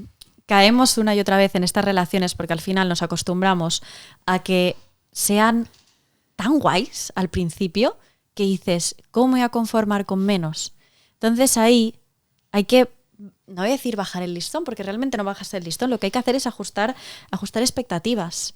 Lo normal, cuando conoces a alguien, es, sí, un subidón, pero que haya cosas que no te encajen, que haya cosas que esa persona tenga que cambiar y que tú tengas que cambiar para que podáis encajar como pareja, si es que encajáis como pareja. Lo normal es equivocarte un montón de veces, conocer a un montón de personas que no te encajen, porque lo normal no es que otra persona se haga a medida para ti. Lo normal no es que alguien diga, me voy a convertir en lo que tú necesitas. Entonces, ¿qué te vas a encontrar? Personas que no encajan contigo o que tienes que hacer porque encajen, que tenéis que trabajar. Entonces caemos una y otra vez porque no entendemos esto. No entendemos que la perfección esa es falsa y que si la encontramos, poco probable es que sea normal y sana. Ya. Es muy poco probable y además también hay que ver de dónde venimos, dónde tuvimos... O sea, claro, es que esto ya vínculo traumático, nos vamos a trauma, nos vamos a infancia, patrones que hemos aprendido, cómo era tu padre, cómo era tu madre, cómo te trató, cómo te trataron en el colegio, has sufrido bullying. ¿Qué tienen esas personas que a ti te hace caer? Digo caer, pero no es caer. Realmente es, bueno, ¿qué te vincula a ellas? ¿Qué te atrae de ellas? Te atrae que te halagan y te hace falta porque antiguamente has tenido relaciones en las que no, o tus padres no te han valorado. Ellos, este tipo de personas, lo que hacen es localizar tu herida y se convierten en la cura de esa herida cuando en verdad son un veneno, pero parecen el antídoto. Si tú te sientes solo, van a entrar por ahí y van a ser todo lo que tú necesitas en ese ámbito. También es verdad que tienen otra manera de entrar, tienen dos formas de entrar. Una es detectar tu pupita y convertirse en la sana, en la cura de tu pupita, y otra es que si te ven como una persona fuerte pero con síndrome del Salvador, se convierten ellos en la víctima y te convierten a ti en el responsable de salvarlas. Veo todo bien por allí. Vale. Claro, o bien entro y te salvo y por lo tanto te hago sentir que me necesitas para vivir, porque te he salvado, porque antes de mí te sentías sola y ahora no te sientes sola, o ahora por fin alguien te valora, porque antes te han maltratado, porque te has criado en un entorno disfuncional, por lo que te han hecho bullying, por lo que sea. Yo te doy eso que tú necesitas y por lo tanto, ¿cómo me vas a dejar? Por mucho que yo tenga una parte mala, muy mala, no me vas a dejar porque te he cubierto una herida que dolía mucho antes de que yo llegara. Y luego está él, eres una persona sana, pero veo que tienes empatía o que tienes algo que yo puedo sacar de ti y por lo tanto, en lugar de entrarte sanándote, que no tengo nada que sanar porque más o menos te lo has montado bien y estás bien, entro por el otro lado. Me hago la víctima, te hablo de mi pupa y te atrapo para que tú te sientas responsable de sanarme. ¿Qué pasa? Que cuando yo muestre que no soy una buena persona, tú no vas a poder dejarme porque te sientes responsable de mí. ¿Qué será de él sin mí? ¿Qué será de ella sin mí? ¿Qué pasará si es que antes de mí estaba fatal? Es que no tiene a nadie más, es que se siente solo, es que, yo qué sé, a veces son personas que hay codependencia y dependencia, pero tremendo. O bien dependen de ti o hacen que tú dependas de ella, pero de alguna manera crean un vínculo que a ambos os engancha Ya. como si por dejarlo fuera a pasar algo terriblemente malo. Como si no fuera una posibilidad dejarlo. Y luego, por último, hay que tener en cuenta que los rasgos narcisistas, erróneamente, a todos nos parecen atractivos. Sobre todo, bueno, no, mira, sí iba a decir sobre todo a las mujeres, pero no tiene por qué. Porque, como hemos dicho que el género afecta a la expresión del rasgo, a los hombres, ¿qué les resulta atractivo en una mujer? Pues una mujer vulnerable, delicada, sensible, que necesita ayuda, que actúa desde el victimismo, pues al rol de salvador, pero ya no solo eso, sino al hombre al que se le ha enseñado a proteger y a defender a las mujeres, bueno, a las mujeres, es que en realidad es machista, no es defender a las mujeres, es hacer como, bueno, la sociedad los ha obligado, digamos, a ejercer de protectores, de proveedores. Entonces, si te viene una mujer que te ayuda a cumplir ese rol que socialmente a ti se te ha asignado, pues tú te sientes atraído hacia ahí. Pero si a ti te viene un hombre, que tú eres una mujer, te viene empoderado, con una autoestima altísima, un tío seguro de sí mismo, potente, con un buen trabajo, con las ideas claras, dices, joder, qué arropada me siento socialmente. Yo tengo entendido que este tipo de hombre es un buen marido. Si a ti te viene en una entrevista de trabajo y te viene un tío que te dice, soy un tiburón, hago muchísimo dinero, lidero súper bien los equipos, sois un buen líder, he conseguido esto, puede ser todo mentira, pero he conseguido tal, se pintan de una manera que tú dices, coño, ¿cómo no lo voy a contratar? Claro, yo tengo una de mis mejores amigas, es jefa de recursos humanos, de hecho también es mi departamento de recursos humanos, y ella me dice, yo cuando veo a alguien que es un 10 en la primera entrevista no lo contrato, porque depende, se pinta a sí mismo como un 10, ojo. No lo contrato porque sé lo que hay detrás. Ella es psicóloga, gracias a Dios, porque esto si no, pues no lo ves. Y luego lo mismo, en compañeros de trabajo, lo ves que no os habéis encontrado nunca en una empresa este perfil de persona, de tiburón, la palabra es tiburón. Yo soy una niña de 26 años que estoy empezando a ser empresaria desde septiembre, de hecho, que tengo, o sea, nada. Pero a veces me cago viva, o sea, con la gente que hay en este entorno. Es increíble la frialdad, lo despiadadas que son las ciertas empresas grandes que no tienen escrúpulos, que si pueden hacer un movimiento para hundirte, lo van a hacer. Eso está liderado por personas que no tienen ese tipo de... Jope, yo hay veces que, aunque vaya a salir ganando, hay cosas que no hago. Esta gente no. Totalmente. Esto se ve mucho en empresa. Nos estamos focalizando en un escenario muy de pareja, pero me gustaría plantearte, Elisabet, que me parece... no más complicado, pero el que es más difícil salir, porque al final en una relación de pareja puedes romper con tu pareja, te puede costar más o menos. Pero ¿qué pasa? Y quizás la gente no está escuchando. Le está pasando cuando el problema es en familia. Es tu padre o es tu madre, e incluso cuando eres más mayor quizás aún puedes, pero la gente menor de edad que tiene que convivir con estas personas. ¿Qué pueden hacer? Yo aquí siempre no, lo he dicho 2 veces. Un ejemplo es una chica a la que, creció en una familia totalmente disfuncional en la que el padre era un perfil de personalidad psicópata, narcisista, pero estafador, con antecedentes, endeudado, que le ha sacado el dinero a sus hijos, a toda la familia. Te hablo de un perfil muy heavy. Me decía, es que en mi familia, yo cuando me sentaba a cenar con ellos, yo miraba a mi entorno, porque el resto de familiares 3/4 de lo mismo. Yo pensaba... ¿esta gente dónde ha salido? O sea, esta gente que no tiene nada que ver conmigo. De hecho, tú la ves a ella, es maravillosa, de las mejores personas que he conocido en mi vida. Y dices, ¿cómo cojones puede haber salido esta persona de allí? Diferenciándose. A ver, un milagro, también te lo digo, porque era muy difícil salir bien. Te hablo de una niña que no le lavaban la ropa cuando era pequeña porque era un estorbo en casa. O sea, te hablo de una niña que ha sufrido violencia física, psicológica, de todo lo que te puedas imaginar. Pero ella desde pequeña, y para mí es admirable, se diferenció Se diferenció de decir, vale, yo no tengo nada que ver contigo, aún no me puedo ir de casa porque no me lo puedo permitir económicamente, pero tomo una distancia personal, no distancia física porque no puedo, pero me desmarco de ti. Me desmarco de tu forma de ser, de tu forma de actuar, de tus principios. Yo decido que no voy a ser así y cuando te veo desde fuera. Te veo desde una posición en la que yo sé que no formo parte de ti. No, o sea, somos familia porque tú me has traído al mundo, o porque soy tu hermana, o porque tú me has parido. Sí, pero a partir de ahí no hay nada que me ate a ti. Yeah. Al final es cuando tú no puedes separarte de tus padres porque vives con ellos y son un perfil así, o tienes un hermano que vive en casa que no lo puedes echar por lo que sea. Claro, tú te tienes que diferenciar a nivel psicológico porque a nivel físico no puedes. Y es marcar una barrera psicológica y saber que son tu familia pero que no pueden no tener nada que ver contigo. Ya, pero si cualquier movimiento que haces estás en su punto de mira, ¿cómo lo puedes hacer? ¿En qué sentido? Por ejemplo, si en cualquier momento que tú haces, es decir, si tú vives en aquella casa, pues tendrás que convivir con aquella persona. Si cualquier cosa que haces, ¿por qué has dejado esto aquí? ¿Por qué tal? ¿Por qué cual? ¿Cómo podemos afrontar todo esto? Es que otra vez hablo de la barrera psicológica. Es que no hay una cosa que yo te pueda decir, Adri, si te tomas esto o si haces este gesto, no. O sea, es una barrera psicológica, es desmarcarte todo lo posible, tratar de, bueno, obviamente desvincularte física y psicológicamente lo antes que puedas, largarte lo antes que puedas, pero sí que es, no puedo hablar de desensibilización porque es imposible desensibilizarse al 100%, pero es que la gente, fíjate lo que te digo, que se llegan a disociar en estas situaciones, llegan a como a vivir enajenados de la situación real que están viviendo. Y hablamos de familia, pero hay mujeres en situaciones así también que no salen porque no tienen recursos económicos para salir y al final se disocian y viven en situaciones terribles, niños con padres así, maltratadores, estafadores que han endeudado a toda la familia y no tienen ni para pagar la luz a final de mes o que les pegan palizas y se disocian. O sea, es que al final no hay una solución que te diga, mira, este es un truquito para que pases por esto, te alejes y no desarrolles un trauma. No.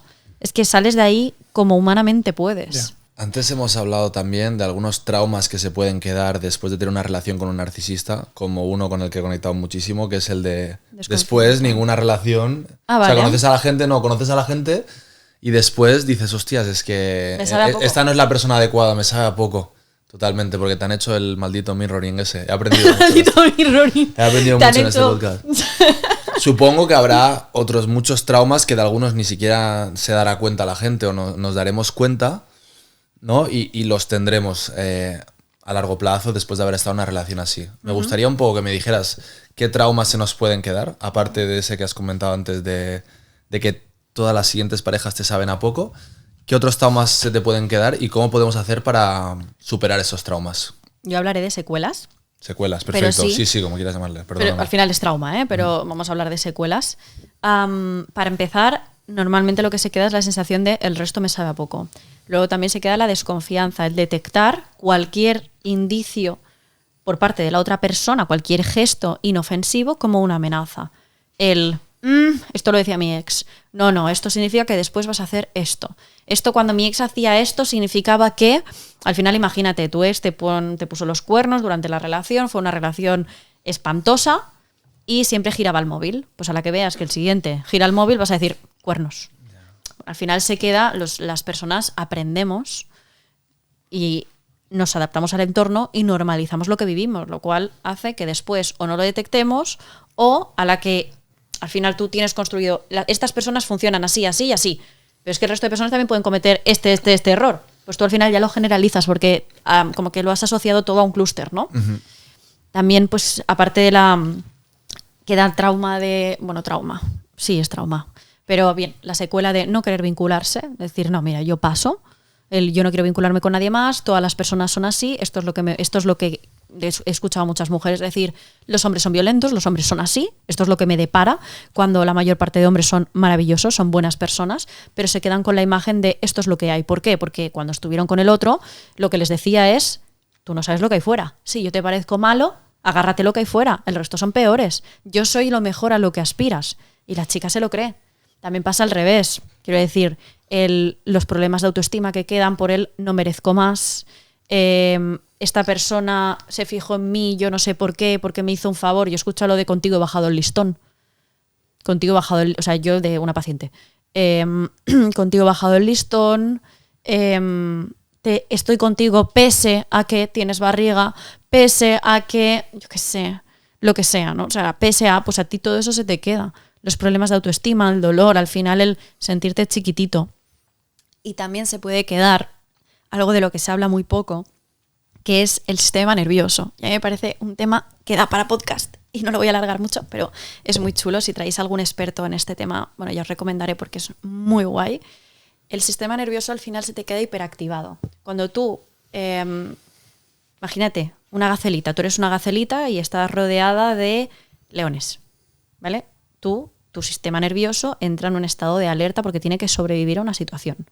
Si tú te pasas la vida rodeada de leones, tu sistema nervioso está constantemente hipervigilante y en alerta. Por lo tanto, el estado base de tu sistema nervioso pasa a ser alerta. ¿Qué sucede cuando estás en una relación con alguien así? Que estás con las alarmas encendidas, tienes ansiedad. De hecho, la ansiedad, síntoma. No la ansiedad... Se me hace mucha gracia porque hablamos de trastornos mentales, del trastorno de ansiedad generalizada, hablamos de la depresión, cuando muchas veces son síntomas de, no son trastornos en sí mismo, que también, sino síntomas de, ¿vale? Entonces, tienes sintomatología de ansiedad, no duermes bien, estás intranquilo, estás hipervigilante, tienes un tic en el ojo, estás nervioso, te tiembla la mano, pero no sabes por qué, porque ya has salido de la situación. Salido de la situación, estás alejado hace tiempo y aún así tu cuerpo no se lo cree. Es decir, tú mentalmente sí, bueno, de cierta manera, pero tu cuerpo no ha vuelto a la normalidad. Tu cuerpo sigue hiperactivado, sigues intranquilo. ¿Por qué? Porque has estado mucho tiempo hipervigilante. Y esta es una secuela muy gorda y de la que muy poco se habla tras una relación con una persona que te maltrata. Que tu cuerpo se queda con la sensación y tienes que volverlo a regular. Pero, ¿qué pasa? Nos asustamos después con facilidad, cualquier cosa nos hace ponernos de mal humor, lloramos por cualquier cosa, saltamos, estamos a la defensiva, o bien personas a las que de repente les molestan mucho los ruidos fuertes, buscan chill, buscan alejarse de cualquier barullo y dicen, no, es que todo me molesta. No, es que tienes, o sea, te has pasado la ventana de tolerancia durante la relación y ahora mismo estás sobreactivado, por lo tanto cualquier estímulo te suena demasiado.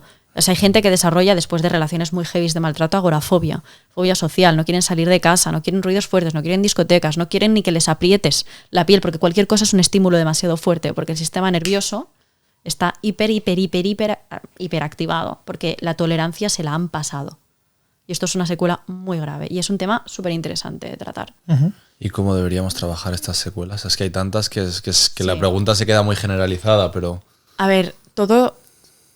Hay una que, o sea, cuando tú sufres por la relación con una persona, es decir, cuando a ti te hacen daño en lo que es el apego, una cosa es que tú, pues imagínate, vas por la calle y un desconocido te mete un guantazo, te va a doler la cara un rato, pero luego tú vas a seguir con tu vida. Si ese guantazo te lo mete tu madre, tu padre, tu pareja, no va a ser lo mismo, porque no es el golpe, es quién te ha dado el golpe, porque vuestro vínculo ahí es lo que se ve afectado. Entonces, cuando dañas el vínculo, es decir, cuando dañas el vínculo con alguien, no solo dañas el vínculo de esa persona contigo, sino la manera de vincularse de esa persona con el resto del mundo. Porque al final, mi manera de vincularme, o sea, mi apego me lo alteras, te lo cargas de cierta manera. Por lo tanto, una manera muy bonita de sanar, y esto sí que lo he visto en muchas ocasiones, y no me voy a ir a lo típico que evidentemente terapia, entorno de apoyo y todo esto, no. Es abrirse, obviamente cuando estés preparado, a vincularte con personas sanas, porque repara, o sea, es reparador en sí mismo el darte cuenta, el que tu cuerpo se dé cuenta de que no todo el mundo es así, de que son una minoría, de que lo normal es ser una buena persona. Entonces, una manera muy bonita de sanar es tener al lado a alguien que te acompaña en ese proceso y que te dice, hey, sé que has sufrido y sé que te han hecho esto, pero conmigo no te va a pasar. Conmigo no te va a pasar porque soy una persona normal, no porque soy un semidios. O sea, porque soy una persona normal y lo normal es ser buena persona. Pero esto lo tenemos, o sea, la persona traumatizada, la persona que ha sido víctima lo tiene que interiorizar, que lo normal es ser buena persona. Y para interiorizar que lo normal es ser buena persona, su cuerpo tiene que adaptarse a que lo normal es que se relacione con buenas personas. Y para eso hace falta salir al mundo, hace falta conocer, hace falta no encerrarse, negarse y decir no, nadie más. Esto pasa a muchas víctimas y es que es normal, al final escarmientas, tú te quemas con la vitro y no vuelves a poner la mano. Claro, pero con los vínculos es diferente. Pero es que es verdad que un vínculo malo te jode todos los demás y uno bueno no te los repara todos solo, por sí mismo. Entonces, para mí una manera muy bonita de sanar es eso, es volver a amar y volver a abrirte.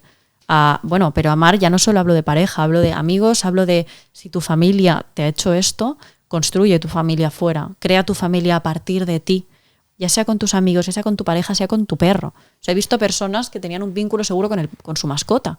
Es genial, maravilloso, lo que a ti te sirva. Pero los vínculos se sanan estableciendo vínculos sanos.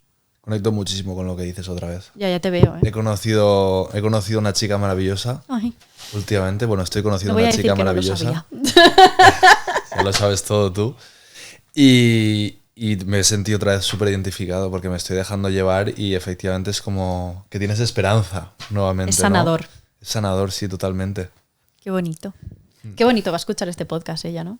Hombre, se lo diré, ya que le echo flores, le diré, oye, escucha este podcast. No los escucha todos, pobrecita, porque si tiene que ver todo el contenido que hay mío en internet, acabará harta. Y bueno, algunos los escucha. Y tú también, Esmi, en el podcast pasado nos contaste también un poco tu vivencia y que también encontraste una persona que te sanó. Sí, bueno, yo soy otra historia, yo sané un poco sola. Bueno, pero también una persona increíble, David. Mi pareja, sí, maravilloso y todo, pero yo he pasado por todos los procesos, por el proceso de todos son malos, no quiero a nadie, me sano yo, mi vida libre, me voy a vivir sola. Yo he pasado por eso y conocí a David y bueno. Y de todo se sale y al final algunas personas existen y hay que, son la mayoría. Y hay que buscarlas. Son la mayoría. Yo lo más bonito que me he llevado de ese aprendizaje que ya hace años, gracias a Dios, aunque estas personas se repiten como el ajo, no sé cómo lo hacen, pero siempre se repiten. Lo más bonito que yo he aprendido de ese proceso es el darme cuenta, el pasar de pensar de que todos los hombres eran malos a darme cuenta de que el único malo era él y la mayor parte de hombres, por no decir todos los que he conocido después, no a nivel sexual ni afectivo, sino a nivel amistad, a nivel vínculo normal, todos eran maravillosos. Yo es que no he vuelto a conocer a un desgraciado de ese nivel. Es que ni parecido. Entonces, claro, es muy bonito. Para mí ha sido bellísimo, porque yo al principio desconfiaba de todo el mundo. Yo le decía a David, yo quedo contigo, pero bueno, tus amigos porque son tus amigos, pero yo no quería salir de fiesta, porque no quería estar rodeada de hombres, porque no quería... Escogí mucha tirria, la verdad. No quería nada. Solo a la gente que yo conocía muy de cerca, a sus amigos, pero yo no quería gente nueva. Yo me cruzaba con un hombre por la calle y se me ponía la piel de gallina. Pero ahora ha llegado un momento en el que trabajando en redes sociales, conociendo a gente, pues haciendo esto, podcast o reuniones, pues también tienes trabajadores, tienes empresas, pues al final tienes muchas relaciones, dices, hostia, si es que el 99% de la población, si el 1% es mala, significa que el 99% es buena. Uh-huh. Y efectivamente. Y es maravilloso. Lo raro es encontrarse gente tan desgraciada. Me gustaría cogerme en un dato que has lanzado hace un rato ya, que has dicho, un narcisista no se cura. ¿Es verdad que un narcisista no tiene solución? ¿O sí que podemos tener la esperanza de que algún día cambie? Me cojo una frase que dijo una profesora mía en la carrera, que fue que nadie en el mundo es nadie para poner límites a una persona hasta el punto de poder decir que nunca va a cambiar y que no merece esa oportunidad. Discrepo un poquito con según qué personas, pero yo tampoco, o sea, me agarro a que no soy nadie para decir nunca. ¿Pero la ciencia qué dice? La ciencia me llevará a contraria. Y la ciencia dice que no, que de momento, ojo, la ciencia dice que de momento no hemos encontrado la manera de, lo cual no significa, porque hasta hace poco el Alzheimer, lo mismo, y a día de hoy se están descubriendo curas para el Alzheimer, para pausarlo, para ralentizarlo, para evitarlo, lo mismo con el VIH. Entonces, de momento, no. Eso no significa que en un futuro sí. Es muy curioso porque hay una frase que me gusta mucho de Robert Hare que decía: el episodio más corto de un libro sobre narcisistas, sobre psicópatas, es el del tratamiento, porque no hay. Entonces es un episodio, y es verdad, el de mi libro es uno de los más cortos. De momento no hay. Lo único que se puede hacer, no hay. ¿Por qué? Porque los trastornos de personalidad se consideran crónicos, no se ha encontrado cura para los trastornos de personalidad, se pueden regular, estas personas tienen control sobre sus actos, no están enfermos, ellos pueden decidir hacer y no hacer, tienen criterio, tienen raciocinio, por lo tanto pueden controlar, se les puede enseñar, pero ¿cómo? Se les enseña si haces esto vas a la cárcel, si haces esto estarás aislado socialmente, si haces esto estará mal visto, si no lo haces todo bien, entonces al final es refuerzo y castigo. O sea, en ningún momento estás entrando a empatizar, o sea, no le estás inculcando una empatía, porque eso no es lo que no se ha conseguido. Sí se consigue educar con castigo y demás, pero no desde el punto de vista psicológico que nos interesaría, que es toma, toda la humanidad que te falta, te la meto, no, en la cabeza, no se puede. Eso de momento no. Pero yo es verdad que soy muy partidaria de que no soy nadie para ponerle límites a una persona. Un narcisista está escuchando esto y ¿qué piensa?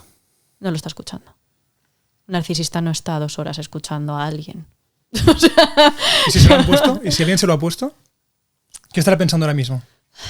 A ver, un narcisista está 2 horas escuchando a alguien que le interesa, sí. O sea, pero respuesta muy rápida he dado. ¿Qué piensa por dentro o qué te va a decir que piensa? Va a hacer como que la cosa no va con él. Eso es lo que yo siempre veo. Por eso Lo que va a hacer como que la cosa no va con él. O sea, la cosa no va conmigo. Es como hacer así. De hecho, hay maltratadores en manifestaciones del 8M. Te quiero decir, la cosa no va conmigo, ¿sabes? Pero en sus adentros, a ver, son personas que tienen raciocinio, que tienen capacidad para pensar. Por lo tanto, si yo hago una lista de, entre comillas, síntomas y ellos tienen cabeza, que identifican que esos síntomas se dan en su personalidad. Pero, como les importa una mierda, ya está. Y en el caso que diga, hostia, pues quizás sí estoy haciendo daño a alguien que me importa mínimamente. Importa. Mínimamente. Importan, porque si no eres narcisista. A ver, Te importas tú. claro, es que para mí hay mucha diferencia entre... Pero una parte de humanidad Perdón, tendrán esta gente, ¿eh? Yo lo que me doy cuenta es, claro, pero eso ya estás en un gris cuando tienes Claro, una es que es parte de esto. humanidad, Es que a mí, ¿sabes? yo lo que he visto también, y si me permites, Alex, es que a veces las definiciones, antes de este podcast, para mí la definición de narcisista era como el horóscopo, ¿sabes? Es tan amplio que seguramente alguien se ha identificado con una o dos cosas. Yo lo que veo, por ejemplo, es te quieren, pero es que no te quieren a ti. Quieren, lo que les gusta es la posición que tú tienes en su vida, no tú, Al final, ¿sabes? mira, las emociones que sienten son... Es como su coche, no quieren a tu coche si lo tiene otra persona. Quieren su coche porque lo utilizan para desplazarse. Perdón, ¿eh? No, ¿Me explico? es más o menos así. De hecho, sienten de manera autorreferencial. ¿Qué significa? Que si mi mujer consigue un trabajo, porque esta gente se casa y tiene familia, si mi mujer consigue un trabajo de prestigio o mi marido consigue un trabajo de prestigio, yo me voy a alegrar un montón. ¿Pero por qué? Por lo que me va a beneficiar a mí eso. Ya. Que no por ella, ¿no? O sea, todo es autorreferencial. Por lo tanto, ¿les importan las cosas? Sí, en medida que les afectan. Por lo tanto, sí se pueden ver afectados por lo que sucede a la gente de su entorno en tanto en cuanto eso les repercute a ellos. Por ejemplo, si mi hija suspende, yo me voy a enfadar un montón, pero no por el futuro de mi hija, sino porque mi hija representa una parte de mí, es lo que yo he creado. El éxito de mi hija es mi éxito. De hecho, muchas veces son padres que machacan a sus hijos con que tienes que ser, tienes que hacer, o eres un fracasado, no vas a llegar a nada, no tal, para meterles presión para que sean algo que ellos quieren proyectar. Es una manera de... Al final, mi hijo es parte de mi imagen, digamos, es parte de lo que yo proyecto al mundo. Entonces, no es que me importe él, es que me importa la imagen que proyecta de mí. De hecho, si le va bien a mi hijo, yo me voy a echar los méritos de mira lo que he conseguido y lo bien que lo he criado. Si le va mal, es que es un desgraciado, no tiene nada que ver conmigo y me desentiendo. Entonces, quiera a su hijo en tanto en cuanto le representa o no. O sea, yo siempre digo, bueno, siempre no, lo he escrito en el libro por primera vez, que un narcisista es una persona que se echa, se echa las flores por las carreras que tú has ganado cuando ni siquiera fue a verte a ellas. Es algo así, aunque seas su hijo. Ya. O sea que ningún narcisista que esté escuchando esto querrá cambiar. Si la persona... Yo no soy nadie para poner límites a otras personas, ¿vale? Después de eso, si la persona... Claro, estamos hablando de rasgos narcisistas o de trastorno de personalidad narcisista. ¿Qué hay debajo? Claro. Entonces me dice rasgos narcisistas. Pues sí, puede ser una persona con rasgos X puede querer cambiar. ¿Qué pueden hacer ¿Qué pueden hacer? para cambiar? Ir a pedir ayuda, ir a terapia. Es que claro, es complicado porque al final es complicado. ¿Qué pueden hacer? Hay un proceso de terapia. ¿Pero cuál sería este proceso? Pues mira, en las cárceles, a las personas que tienen carencia de empatía, yo no sé si funciona mucho, pero más o menos, según qué perfiles sí, se les pone a cargo animales. A estas personas, las personas con falta de empatía en algunas prisiones, hacen terapia con animales porque potencian muchísimo la empatía, la conexión, la humanidad, el cuidado, el hacerse responsable de otro ser vivo. Ahora, en un narcisista, pues no sería el caso, no estoy hablando de un caso extremo en prisión, tendrían que ir a terapia, tendría que verse el caso específico y tendría que ayudarse a ayudar a esa persona, no solo al final ellos miran con sus gafitas y solo miran con sus gafitas, habría que ayudarles a mirar desde el otro lado, pero esto es un proceso de terapia complejo, no suelen pedir ayuda. O sea, si es una persona con rasguitos, lo puede trabajar, ¿vale? Pero es una persona que tiene el trastorno de personalidad como tal, es que según la ciencia es crónico y según yo te digo que a terapia no van a no ser que vayan obligados por La pareja, un juez, que lo hemos visto mucho, un familiar, y ¿qué acaba pasando? Que manipulan al terapeuta. Aquí nos gusta siempre dar herramientas y si hay un 1% que quiere cambiar, la pregunta iba por aquí. El 1% eran los que no querían cambiar. No, el 1% dentro ¿Qué? del 1%. Ah, vale. Exactamente. Bueno, no, porque el 1% son los que no quieren cambiar, pero... Pero 1% de La gente dentro del con 1%. rasgos. Exactamente. La La gente gente con con rasgos quiere rasgos. cambiar las herramientas, por eso venía Claro, aquí un poco también la- puede haber la pregunta. gente con rasgos porque los aprendió de papá, los aprendió de mamá y al final se ha creado un entorno así, pero no se quiere ver representado por ello. Ve a terapia. Totalmente. No voy a poner yo a hacer aquí toda la intervención, pero es un ve a terapia y es que es muy largo. Que me pongo a hacer un listado de cómo conectar con las emociones de los demás. Es complicado. Nada, hemos entendido que el único paso que hay es ir a terapia, pedir ayuda. Pedir ayuda, leer, informarse, preguntar a las personas del entorno cómo se sienten, tratar de conectar con ese dolor, buscar soluciones, reparar el daño que has hecho, aceptar que haya gente que no te quiera perdonar. O sea, hay mucho. Inteligencia emocional. Desarrolla tú la inteligencia emocional de alguien que la ha tenido escasita. Pues es un proceso, pero se puede. Para acabar, ¿hay algún tema así alrededor del narcisismo, que es en lo que nos hemos enfocado, que te parece que no hayamos tocado y es importante o crees que ha quedado todo como... Hoy en día sí que es verdad que este tema se llama narcisista todo. Persona que te cae mal, narcisista. Persona no sé qué, narcisista.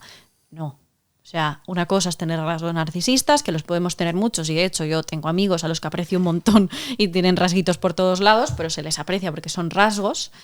Y luego, claro, está la persona con el trastorno de personalidad. Nadie, ni siquiera yo, porque no son mis pacientes, soy alguien para ir diagnosticando por la vida. Tú tienes este trastorno. Yo obviamente puedo pensar y hablar con mis amigas y decir, este es un narci. Sí, lo puedo hacer. Pero dentro de esa libertad que tenemos de hablar en nuestra casa a puerta cerrada, no podemos ir tachando por la vida a la gente de tú eres por el hecho de que nos caigan mal. O sea, una etiqueta tan grande como un trastorno de personalidad es una etiqueta que también tiene una responsabilidad. Yo con el libro estoy dando mucha información. Y estoy dando información que va a permitir a las personas identificar, aprender, sanar, todo lo que tú quieras, pero en ningún caso quiero que sea empleado como un arma. O sea, es un libro para que tú entiendas, para que tú prevengas, para que tú sanes, pero no para que se lo tires a la cabeza a otra persona, te quiero decir. Porque, como te digo, no eres nadie para diagnosticar a otra persona, ni siquiera lo soy yo como psicóloga, pese a que puedo pensar, el exnovio de mi amiga era X, sí, pero yo no voy a ir a ponerle un diagnóstico a esta persona y decirle, tú eres. No, porque además... Como te digo, solo podemos diagnosticar a personas que son nuestros pacientes y de hecho no es así. O sea, no podemos ir regalando diagnósticos por la vida ni utilizándolos como arma de doble filo. Además, esto es una problemática que está muy presente a nivel social. Hay un montón de mujeres asesinadas, y ya no solo asesinadas, sino maltratadas cada año a manos de psicópatas, de hombres víctimas también de mujeres psicópatas, niños víctimas de padres psicópatas, narcisistas y el nombre que le queráis poner, como para ir regalando esa etiqueta de gratis a cualquiera que te caiga mal. O sea, es una gran responsabilidad también y hay que ir con cuidado con cómo la utilizas. ¿A quién le recomendarías leer tu libro? Realmente a todo el mundo, menos a aquellas personas que no estén preparadas para hacerlo. O sea, porque pese a lo que se pueda creer de persona que esté pasando por esa situación, que se lea mi libro. No. Persona que se sienta preparada, que se lo lea.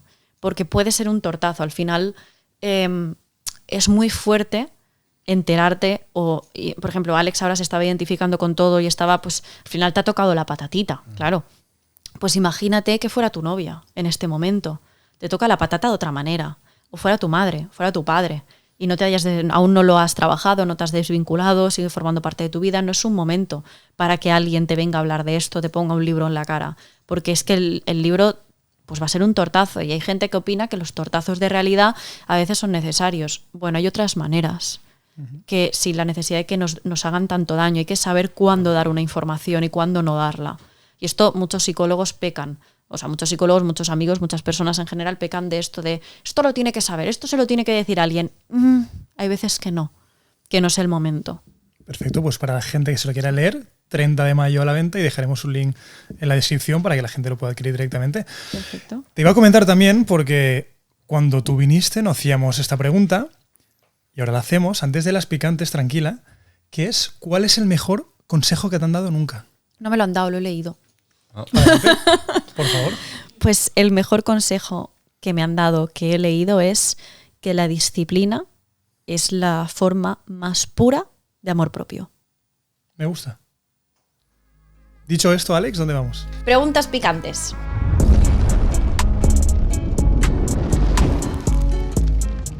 ¿Qué? Disfruto de la barrita porque lo que viene ahora... Hemos visto que trabajas con plátano melón. Sí. Para quien no lo sepa, son juguetes sexuales. ¿Cuál es tu juguete favorito? No me sé el nombre, porque claro, tienen sus propios nombres, como personitas. Antoñito, Manuel. Sí, en plan Bob y cosas así. Voy por manetas. Bueno, pues más o menos, sí. El succionador de clítoris en sí. Vale, perfecto. O sea, tienen un montón de modelos, pues a mí me gusta el mío, pero no sé cómo se llama. Respondidísimo. Después de nuestro podcast, has ido a un montón, tu carrera ha despegado, has subido un montón de seguidores, todo ha ido para arriba. Ujú. Ya, qué nerviosa está. Es que...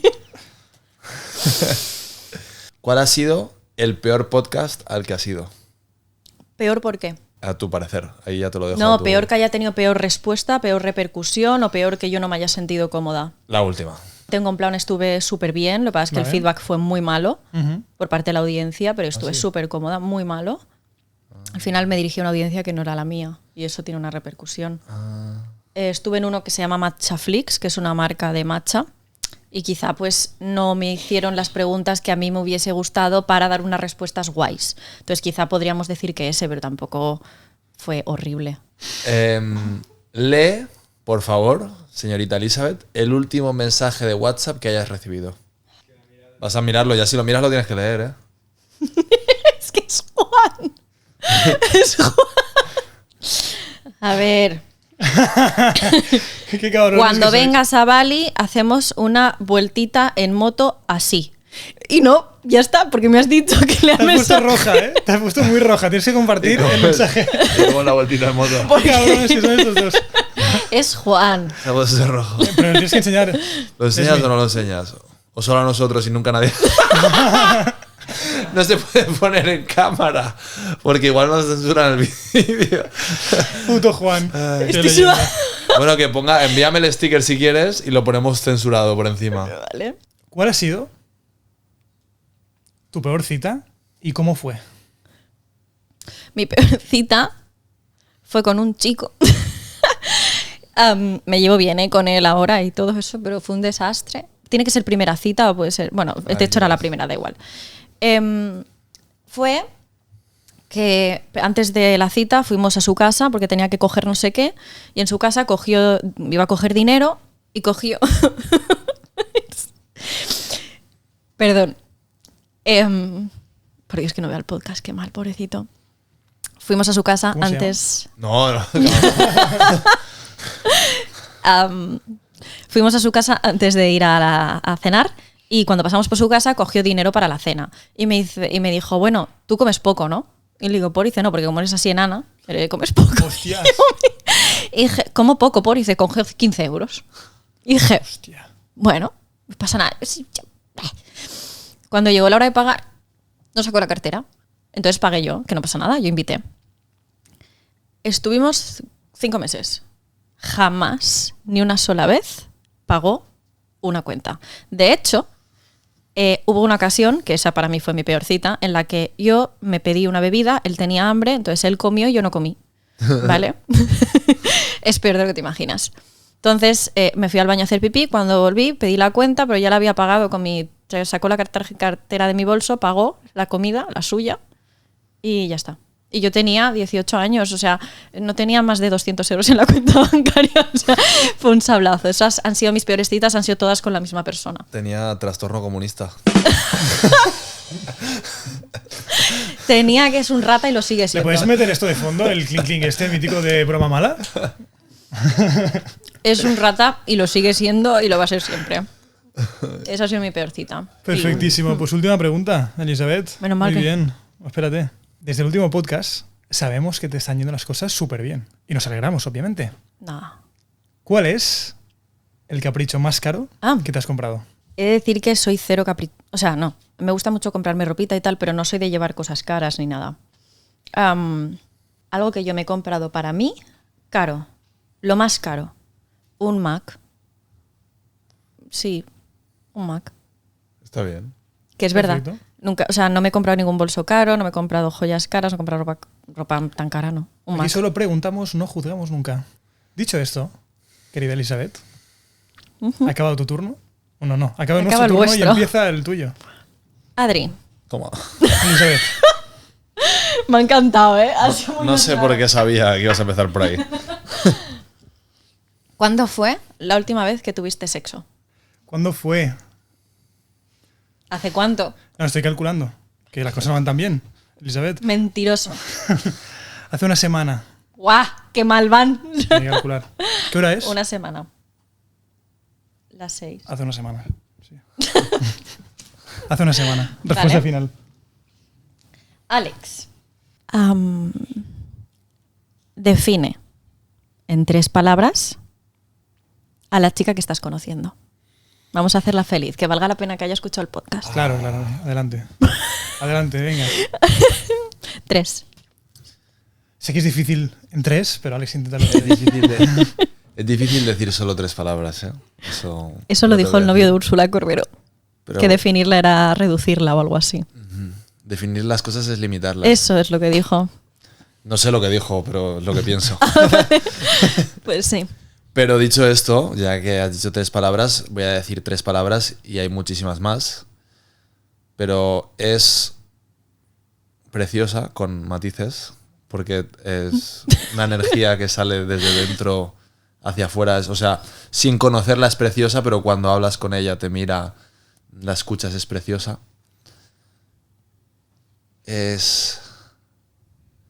Y parecerá una tontería, pero yo lo admiro muchísimo. Es como paz, diría la palabra. Como, ¿sabes? Paz, tranquilidad. Y comprensión. Ah. Qué pasteloso y qué bonito. Y cómo me encantan estos finales de podcast. Míralo, si podría ser presentador de radio. ¿Has visto? Nunca se sabe. Elizabeth, mil gracias por volver a tu casa de nuevo. Estaremos pendientes a que saques tu nuevo libro. ¿Cuál sería, Adri? ¿El qué? ¿Qué número de libro sería? Sería este el quinto. Este. Sí, Este es el 4. el cuarto. Pero estás con otro, ¿no? Ya. Bueno, pero claro. No lo arregles. El cuarto libro de Elizabeth, que estará disponible a partir del día 30 de mayo. Gracias por habernos escuchado y nos vemos la semana que viene. Muchísimas gracias, Elizabeth. vosotros. Hemos estado súper a gusto y bueno, ya lo sabes, no hace falta que hable. Todo el mundo lo ha visto, lo ha escuchado. Me ha parecido una conversación súper reveladora y espero que a la gente que nos ha escuchado se lo haya parecido también. Ojalá. Gracias.